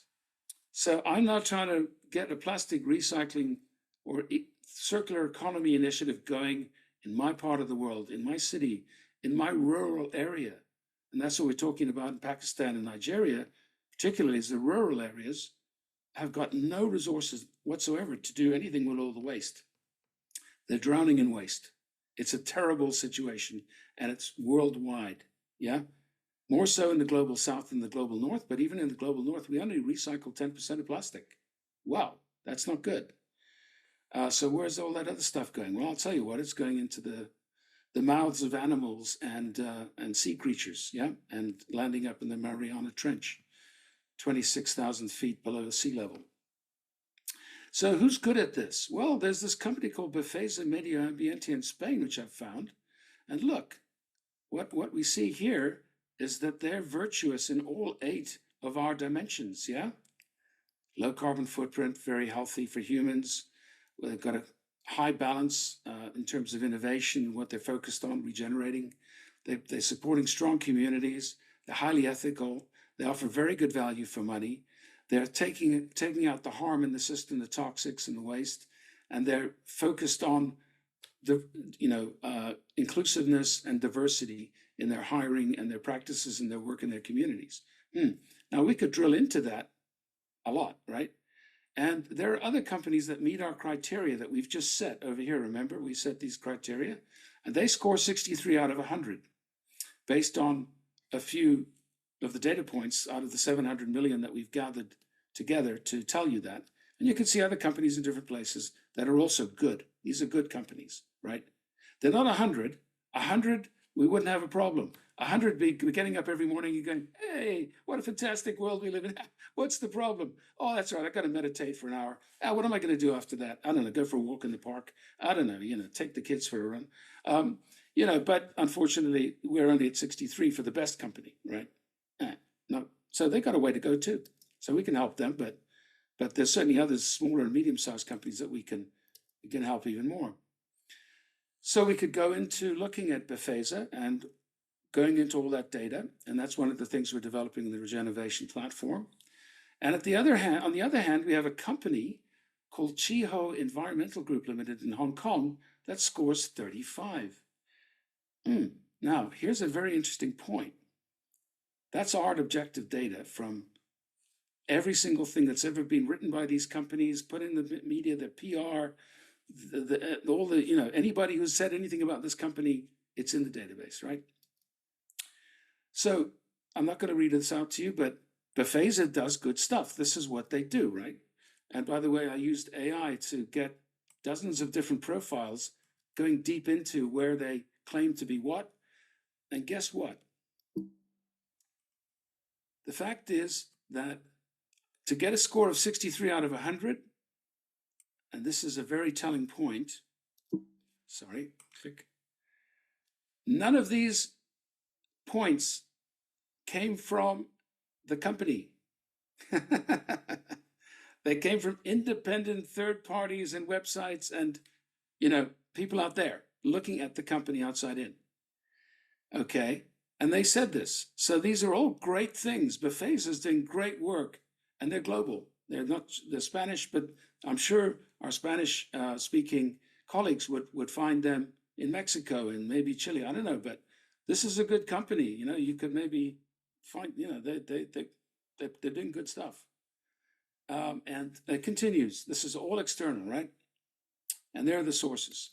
Okay. So now let's look at Chiho. They're also committed to environmental sustainability, surprisingly enough. And they're doing apparently good stuff. Now, I'm not saying they're doing nothing, but they're not doing as well as Befesa is, that's for sure, right? Would you want to partner with them? Well, maybe they need help. As Jesus said, bring me the greatest sinners and they'll be the greatest converts because they'll see the light and suddenly ka-ching, they'll be passionate about doing the right thing. But hey, no, this is unfortunately, all of this information comes from what the company says about itself, which is interesting. PR, man, that's what the cigarette, asbestos, and fossil fuel industries and the toxic chemical boys, they got it taped. PR, you're in the press every day doing something good. Fantastic. Except behind the scenes, it's greenwashing. You're getting 5% improvement. Oh, that's fantastic. But hey, by 2050, we're going to be all drowning and the lightning's going to be striking our houses, and in other places they'll have no water for 5 years, and then the sea levels will be another meter higher, and oh boy, that's not so good really. But hey, they had good PR. And for a short while, we created a massive amount of value added for shareholders. Fantastic. Okay, so let's look at how we take this forward now. So we select our 3 priorities, and we want to go out there and see what's happening out there. Now, here's just a short list of the cool stuff happening in technology. And this is by Salsa is an Indian firm, right? Frank Diana. And they're pretty smart. I mean, these Indian guys, they know what they're talking about here, boy. The interesting part about this is that if you look down this side here, you've got all the stuff you're familiar with. You read about it all the time. And then you've got some of the stuff that may not be that familiar, but that is emerging. And I can vouch for just about every single one of these except reusable rockets. I'm not so sure that SpaceX qualifies in this really, but aquaponics, artificial photosynthesis, lab-grown meat, forget the flying cars, please, not needed right now. Brain scanning, cryonics, no, please, okay. Some of these are flaky, okay. But then here we have the applications of these technologies, okay. So, what could we use to do them? Connected healthcare, smart cities, next generation education, automation of this. Oh, you could also use it for cyber war, by the way, that's cool. So, not all positive, because technology is just a neutral thing that you can use for good or evil, depending upon who you are. And so on, okay? So how do you put what you want to do in the middle of that? And here we go. Here are all the social issues around this. Gee, suicide rates, poverty, decline in fertility, terrorism, aging populations, abundance, global inequality, reverse brain drains, climate change, global, et cetera, right? Now, I'm not suggesting we're going to throw all of this at some poor small and medium-sized enterprise or a local community to start with. But this is what I just want to give you a feel for, is what the brains of the people running the system are thinking about and what they're doing something about. So the question is, how the hell can you compete with that?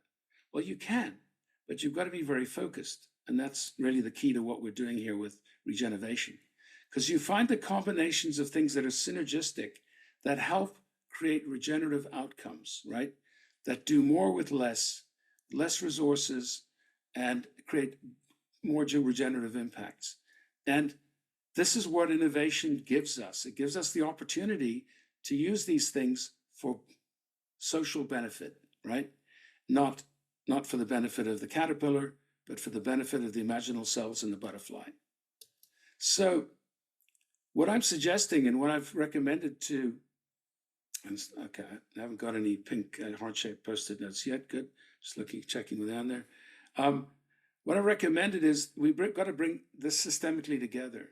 And what I'm recommending to governments and big folks who want to do something is that the first thing you need to do is find out what is happening at the micro in-place impact initiative level. And when I spoke with Nigeria and I spoke with Pakistan, I was blown away, man, by the cool things these people are doing. I mean, and I know lots of things are happening in the global north as well. It's fantastic. But I'm increasingly blown away by what the global south is doing with such little resource and being ignored to some extent, right? Because it's not cool and it's not going to make anybody a truckload of cash. So why should we do this? But I'll give you a hint. The World Bank has just issued a $100 million plastic credit bond issued by Citibank, which is where I worked one time doing huge infrastructure projects in the global south.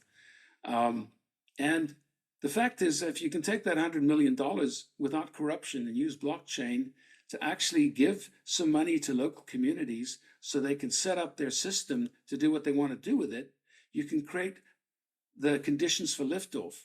And because macro doesn't come from macro.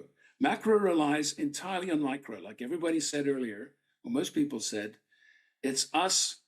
We're the people doing the work. We're the people who are going to change things. But if the macro conditions aren't there, we can't do anything. Okay. The next thing is you create working groups that bring together people from these different communities, and you do feasibility studies.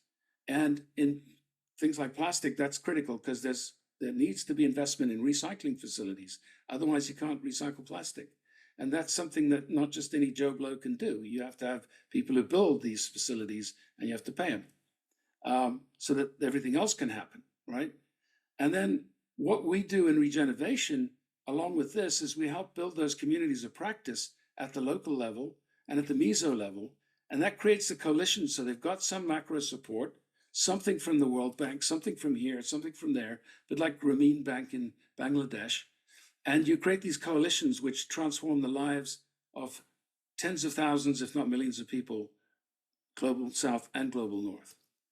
And then you can scale them. And people say, well, the word scale is a bit crazy because it sounds like the old system, but it's not old system scaling.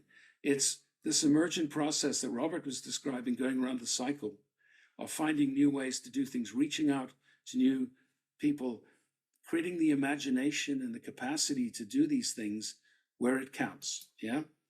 I'm not going to go into the slide, but the in-place innovation model is a well-tested model. I know several of my friends.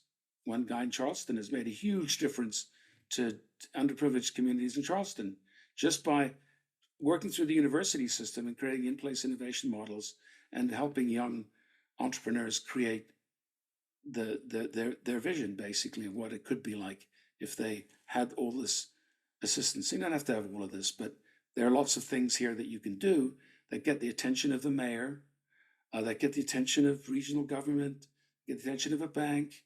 And they're good banks, by the way. There are banks that are investing in startups that do good. And this is slowly starting to happen. And it's a fractal model. But there's a macro. When you have to build something big, you need to bring in the folks that can do the big stuff. And by the way, they exist. And those good companies that are there in the balancer in every sector want to help. Because guess what? It helps them deliver their goals. Yeah.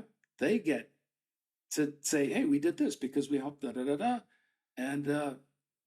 it's working and we feel good. Everybody, it's a win, win, win.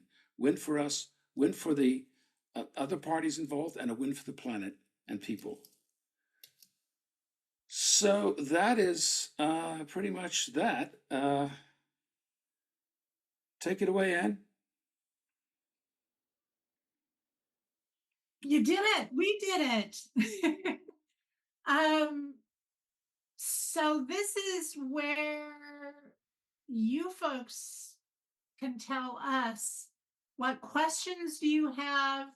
What ideas does this inspire? And what are the next steps, including, for me, how can we take the notion of regeneration community of practice and make it real? I heard in a lot of the comments from each of you at the beginning of the call, there's a sense of isolation, of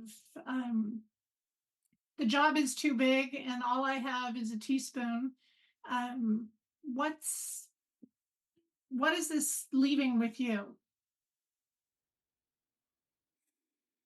And just go ahead and unmute yourself if you have thoughts. If you have thoughts you want to share, I know you have thoughts.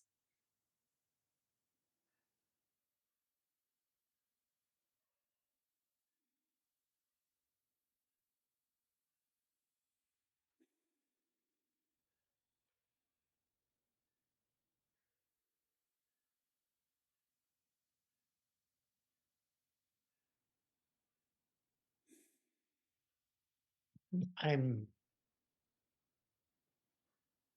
first of all, per usual, impressed and grateful and enthusiastic about what you've shared. And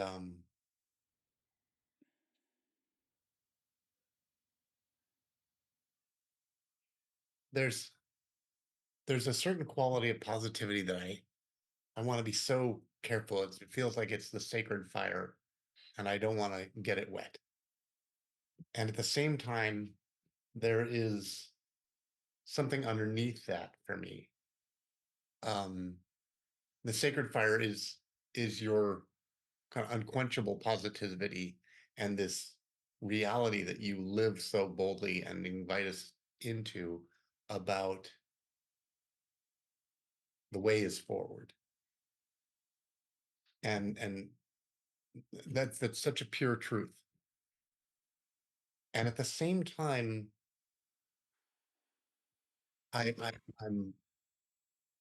longing for, I'm seeking for wisdom and understanding somewhere beneath that about the timeless, the boundless, the directionless space that is the deep fundamental expression of love that doesn't move, that doesn't have any place to go, and aligning ourselves somehow with that. There's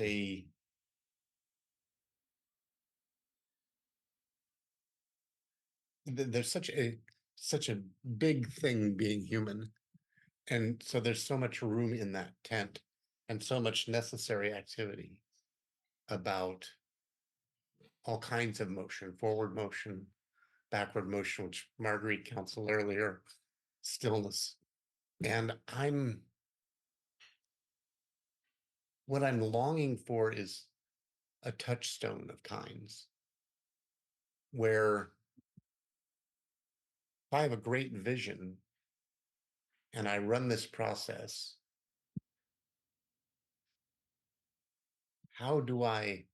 what's the caution? What's the natural law alignment? What do I do that allows me to become more deeply conscientious of the externalities of my care, or the harms that I don't even imagine?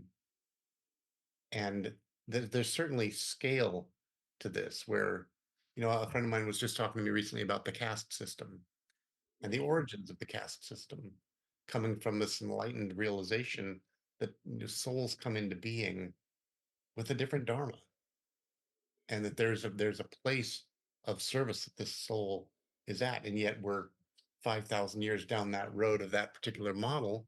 And perhaps one way of looking at it is that souls evolve much faster today in this new context, in this progressed condition. And so a caste system that locks somebody into a place of social construct for life is not useful anymore. But how do we still recognize who's ready for X, who's ready for Y, who's ready for Q? And so we're not trying to serve everybody with the same regenerative vision. Like and that's a little bit careless right at that point of the sentence. But this is kind of where my deep longing lies in all of this. Absolutely, Kabir, and I mean, it was interesting that I'd had a week where I was in Pakistan for half a day and in Nigeria for another half a day, and speaking with people on the ground, who effectively forget about caste system. They're just, villagers who've gone to school and university and want to do something for their people, right? But and when I say just villagers, that's an insult, because these are smart people and resourceful, and they can do more with, $1 than any of us could with 100. You know what I mean? And so yeah, there's a place for everyone in this whole vision, right? It's not about everybody becoming an ecopreneur and getting a team together and making you're going to do this and you're going to have the website and blah blah blah. It's much more organic, and that's really critical, because we and again, it's language. Language is so difficult here, because you're navigating what does that word mean in the old system, scale, for example, right? One monopoly takes it all kind of scale, or oligopolies or whatever, versus this distributed model. And that's the beauty of, actually, it's the beauty of a lot of the technology right now, not social media. Well, the social media facilitates renewable energy is highly distributed. In Africa, a lot of the presentations from Nigeria were solar power entrepreneurs putting in place lighting systems with panels and stuff, so the villagers could, educate their children at night and cook the meal and all that stuff, without having to have electricity, and not use bad cooking stoves that generate greenhouse gases. So it was like so many of the great things I see are coming from those places. And that's why I say the micro is really the key. But without the imaginal cells connecting together and not learning from each other, it's going to it is taking forever. And it's too slow, because we know that degenerative right now outweighs regenerative, right? And regenerative, like those imaginal cells, has to take over from the caterpillar. And the question is, what is the accelerator? Again, an old metaphor from the old system. But what else can I say? What is the inducer, the inspirer, the life-giving breath that actually brings this to life in the places it needs to be, so that these folks can go faster, basically, deeper, better, in the sense that it's not degenerative, it's regenerative, and it fulfills the criteria for thrivability. Yeah. Thank you for that. Yeah, I think that's, I use the frame, what is the genomics of culture? Like, how do we practice that kind of medicine? Absolutely. I want to add in too, one of the tools in the leadership quadrant, there are actually a couple of assessment tools. Those of you that are spiral dynamics integral theory fans, which you can appreciate that even if you don't buy the entire structure of it, the ideology. But it helps to understand what are the values that individuals bring to the table that gives importance to whatever is in front of them. So if you understand the different motivators that a leadership team or a group of community organizers are passionate about, at first glance, they may seem to be conflicting values or conflicting motives. What we're looking for is an appreciative understanding of the diversity of values and motives, and how can we bring those together to create enough consensus to start. And again, it is iterative learning process. We can only go as quickly as the heart and soul of the participants are able to do. So we don't start by intending to change the world. But as we circle around the process, gain trust and appreciation in one another and the values that inspire them to take action, the next time around, we can do more and we can include more. Even if they're people who initially we thought I could never link arms with them. So iterative trust building and shared understanding is as important as tangible outputs. Bob, you've got your hand raised. Do you want to add to that? Sure. I just want to share a little bit about how I even got involved with this. So a couple of years ago, feeling like, classic capitalism wasn't really doing it for me anymore.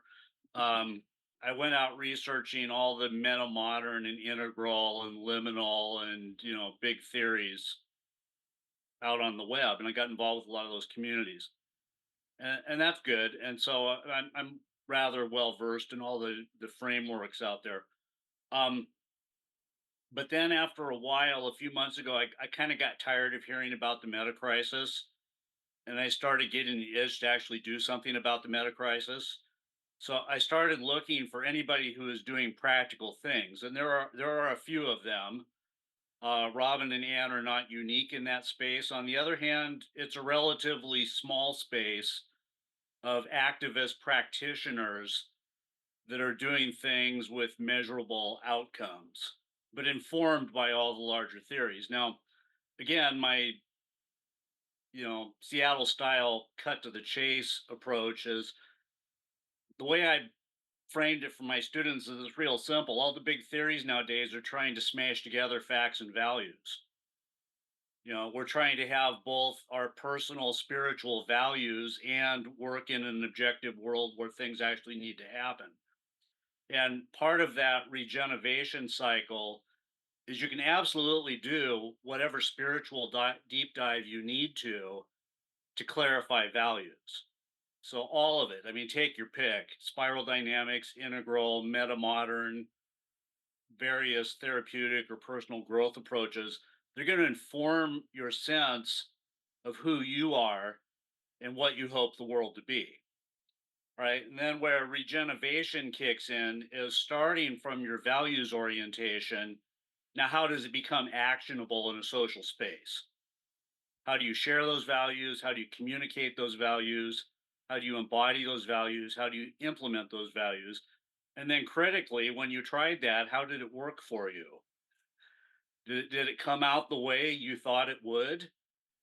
And if not, then what do you need to do? Is it time to adjust the values or time to adjust the approach? And then it's just an endless dialogue between, feeling and fact from then on. Anyway, in a nutshell, that's how I see the process. So I still spend a ton of time on these internet forums, basically clarifying values. So that's a given from my point of view. But I think where regeneration is a little bit more unique for me, and that's why I'm here today. Frankly, is it also gives me a mechanism for acting on those values. And I just felt personally I had to get beyond posting and writing articles and starting to actually do things. Apart from your day job, of course. Yeah.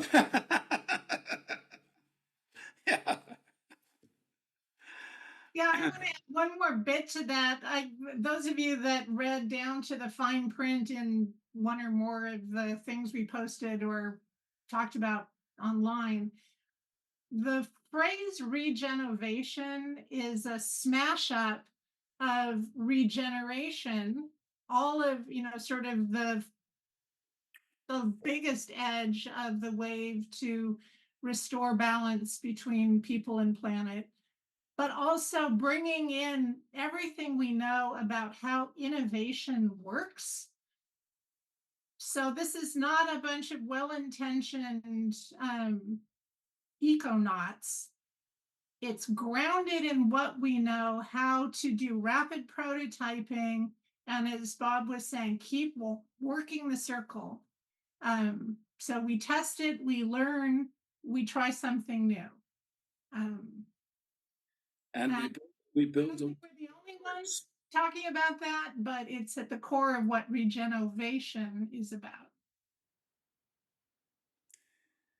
Yeah, it's easy to focus on what's not working, that's for sure. The problem is we don't have enough information to tell us what is actually working. And I know I've written 8 books about that, and I've probably not reached a wide enough audience to make the New York Times bestseller list, because it's not a subject that most people seem that interested in, apart from maybe tens of thousands of people like us who care, who want to do something, right?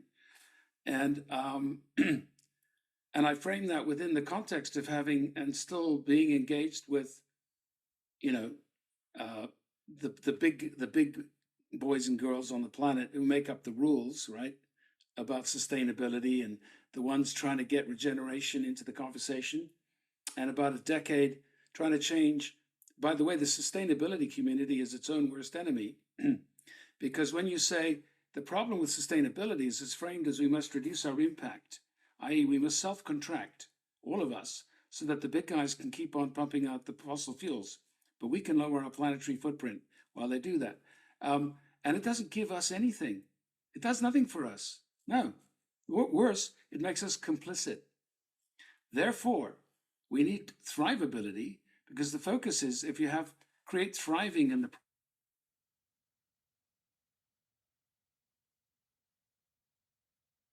Whoops, we lost Robin. Yeah, Robin had an internet glitch yesterday on a meeting, so that does happen from his location. So, Ann, I suppose you and I can tap dance a bit here, or I think it would be a great time if anybody wants to just raise questions from the floor or give feedback. Yeah, we have 6 minutes left, and we are going to honor your 3-hour commitment to sit with us today. Other questions or thoughts about next steps, and know that we will be following up with each of you separately as well. Yeah, Robin will be back.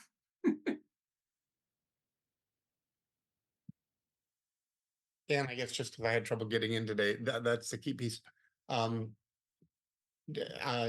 you be reaching out on Facebook, or do you have email addresses for everyone? Or yeah, I definitely want to stay connected. Why don't you, I think Robin may have your email address, but why don't you put it into the chat? I think he does, but I'll do that. Thank you. Thank you.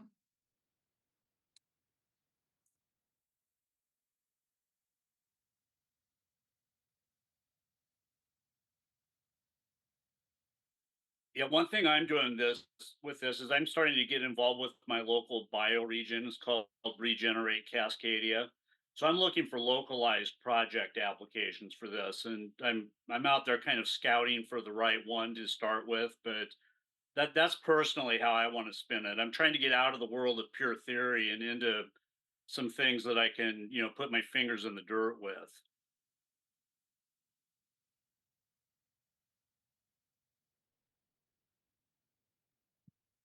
And I do know Mauricio and Robin and I have a tentative idea penciled in to do a Zoom call next week sometime. I know that the Latin American Green Chamber of Commerce already has tools and clients, and you guys are already in a leadership position trying to put this on the kind of the main stage in Latin America. So we'll have a chance to figure out how we can support each other in that domain. Yeah, absolutely. And what I commented to people as we were participating today is the splendid work that you guys have done of not just romanticizing or dreaming about what it will take for companies to come to this space. You are accumulating data and third-party data, which is the most difficult to get, and assigning a ranking for those companies that have been scrutinized. And that will speak volumes to them, the companies, and other third parties when and if they join the wagon. I definitely answered my question by just watching the presentation. That's great, Mauricio. One just very small thing that I'm sure the Green Chamber of Commerce folks know. Mauricio knows, I actually lived in the village of Teotihuacan outside of Mexico City for almost 30 years. And so many of the small and medium-sized enterprises in Mexico are part of the global supply chain that feeds into those top multinationals. And if nothing else, how to conjugate this sentence, the likelihood that global reporting standards are going to be implemented across the planet sooner or later, even if in Mexico, for example, there's not a lot of awareness through the political environment about the need to become more compliant. If your upstream client demands that you monitor your GHGs and you're moving towards circular economy, that's a very tangible motive to try to figure out how to do it. It's about as strong a motivator as we have, but we need to help them connect the dots and be ahead of the curve. So again, case studies, sharing them, demonstrating that it's absolutely possible to do well by doing good is part of what this is all about. Absolutely. And there needs to be sort of a detector of greenwashing. I'm not going to mention names, but huge multinational corporations that sit in Mexico City are promoting themselves as regenerative. We have asked them questions about what makes them claim that, and now we can provide answers and serve as mirrors of the reality around them, and hopefully by challenging them, bringing them back into a path that they do not necessarily have contemplated, and that's what I like the most about what you guys presented. That reminds me, and I'm sure you're familiar, Mauricio, and others in this space, with the story about interface carpets, and it took them 20 years to become sustainable, and but the beginning of that journey to mount sustainability, as they called it, Ray Anderson, the founder, one day was asked by his team, "What's our sustainability strategy?" Just about the time of the first Rio conference. It was a Friday night. And he said, I don't know, what are you talking about? Somebody dropped a copy of The Ecology of Commerce by Paul Hawken in his mailbox in a brown paper bag Saturday morning, anonymously. He read it over the weekend, and on Monday morning, he called a meeting of all the leaders in the company. He said, "Okay, guys, I understand. In 10 years' time, I'm going to be going to jail for what I'm doing. We're poisoning people. We got to stop that." And he had this aha moment, the epiphany, as he called it, right?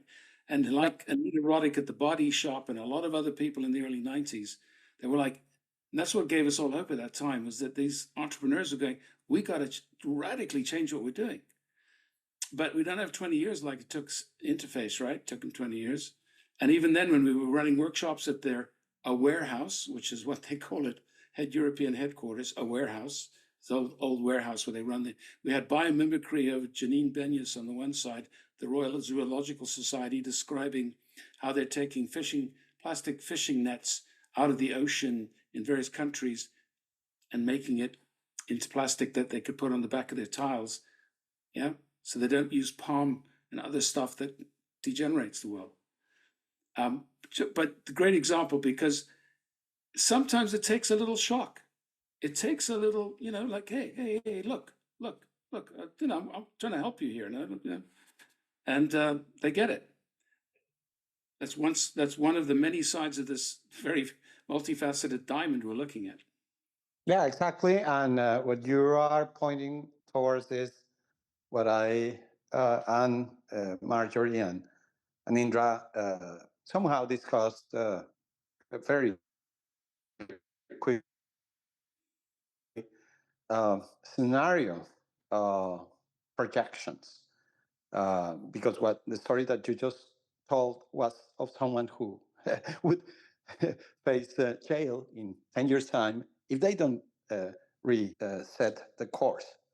I'm not saying that that's the only way to incentivize or influence them into a regenerative path, but that doesn't need to be ruled out.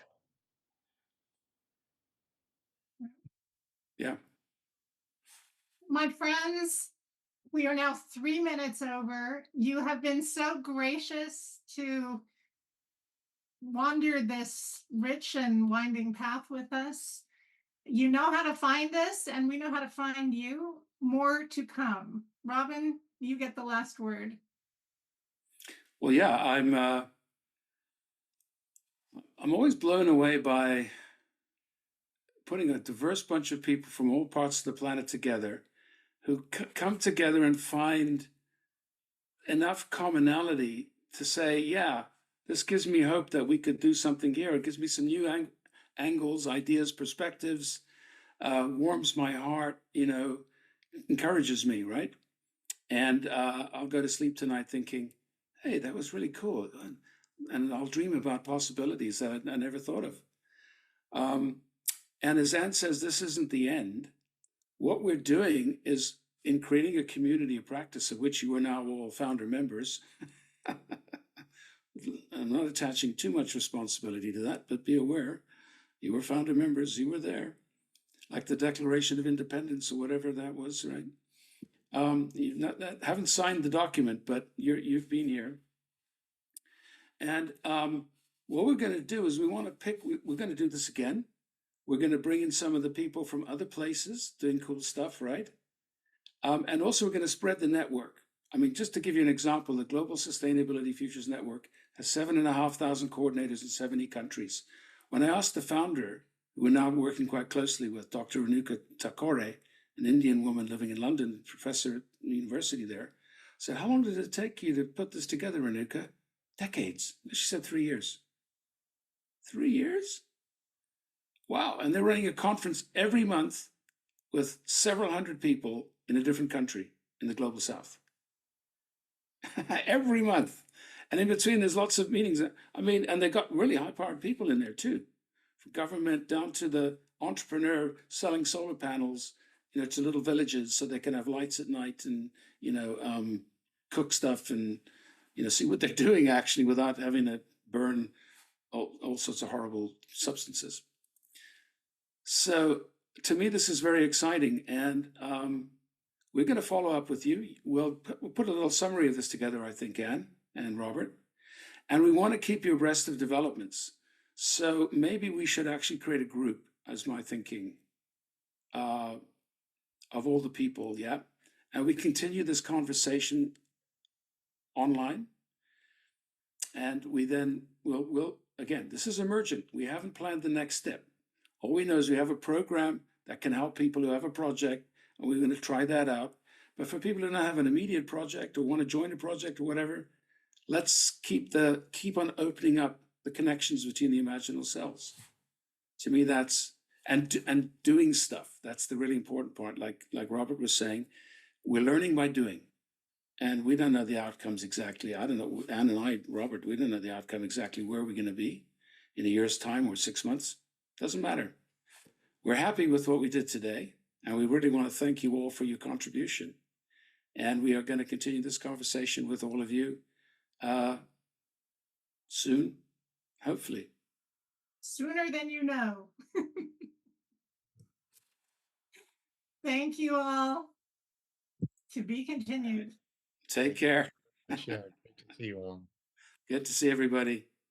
Bye. Bye. Thank you. Bye bye. Bye.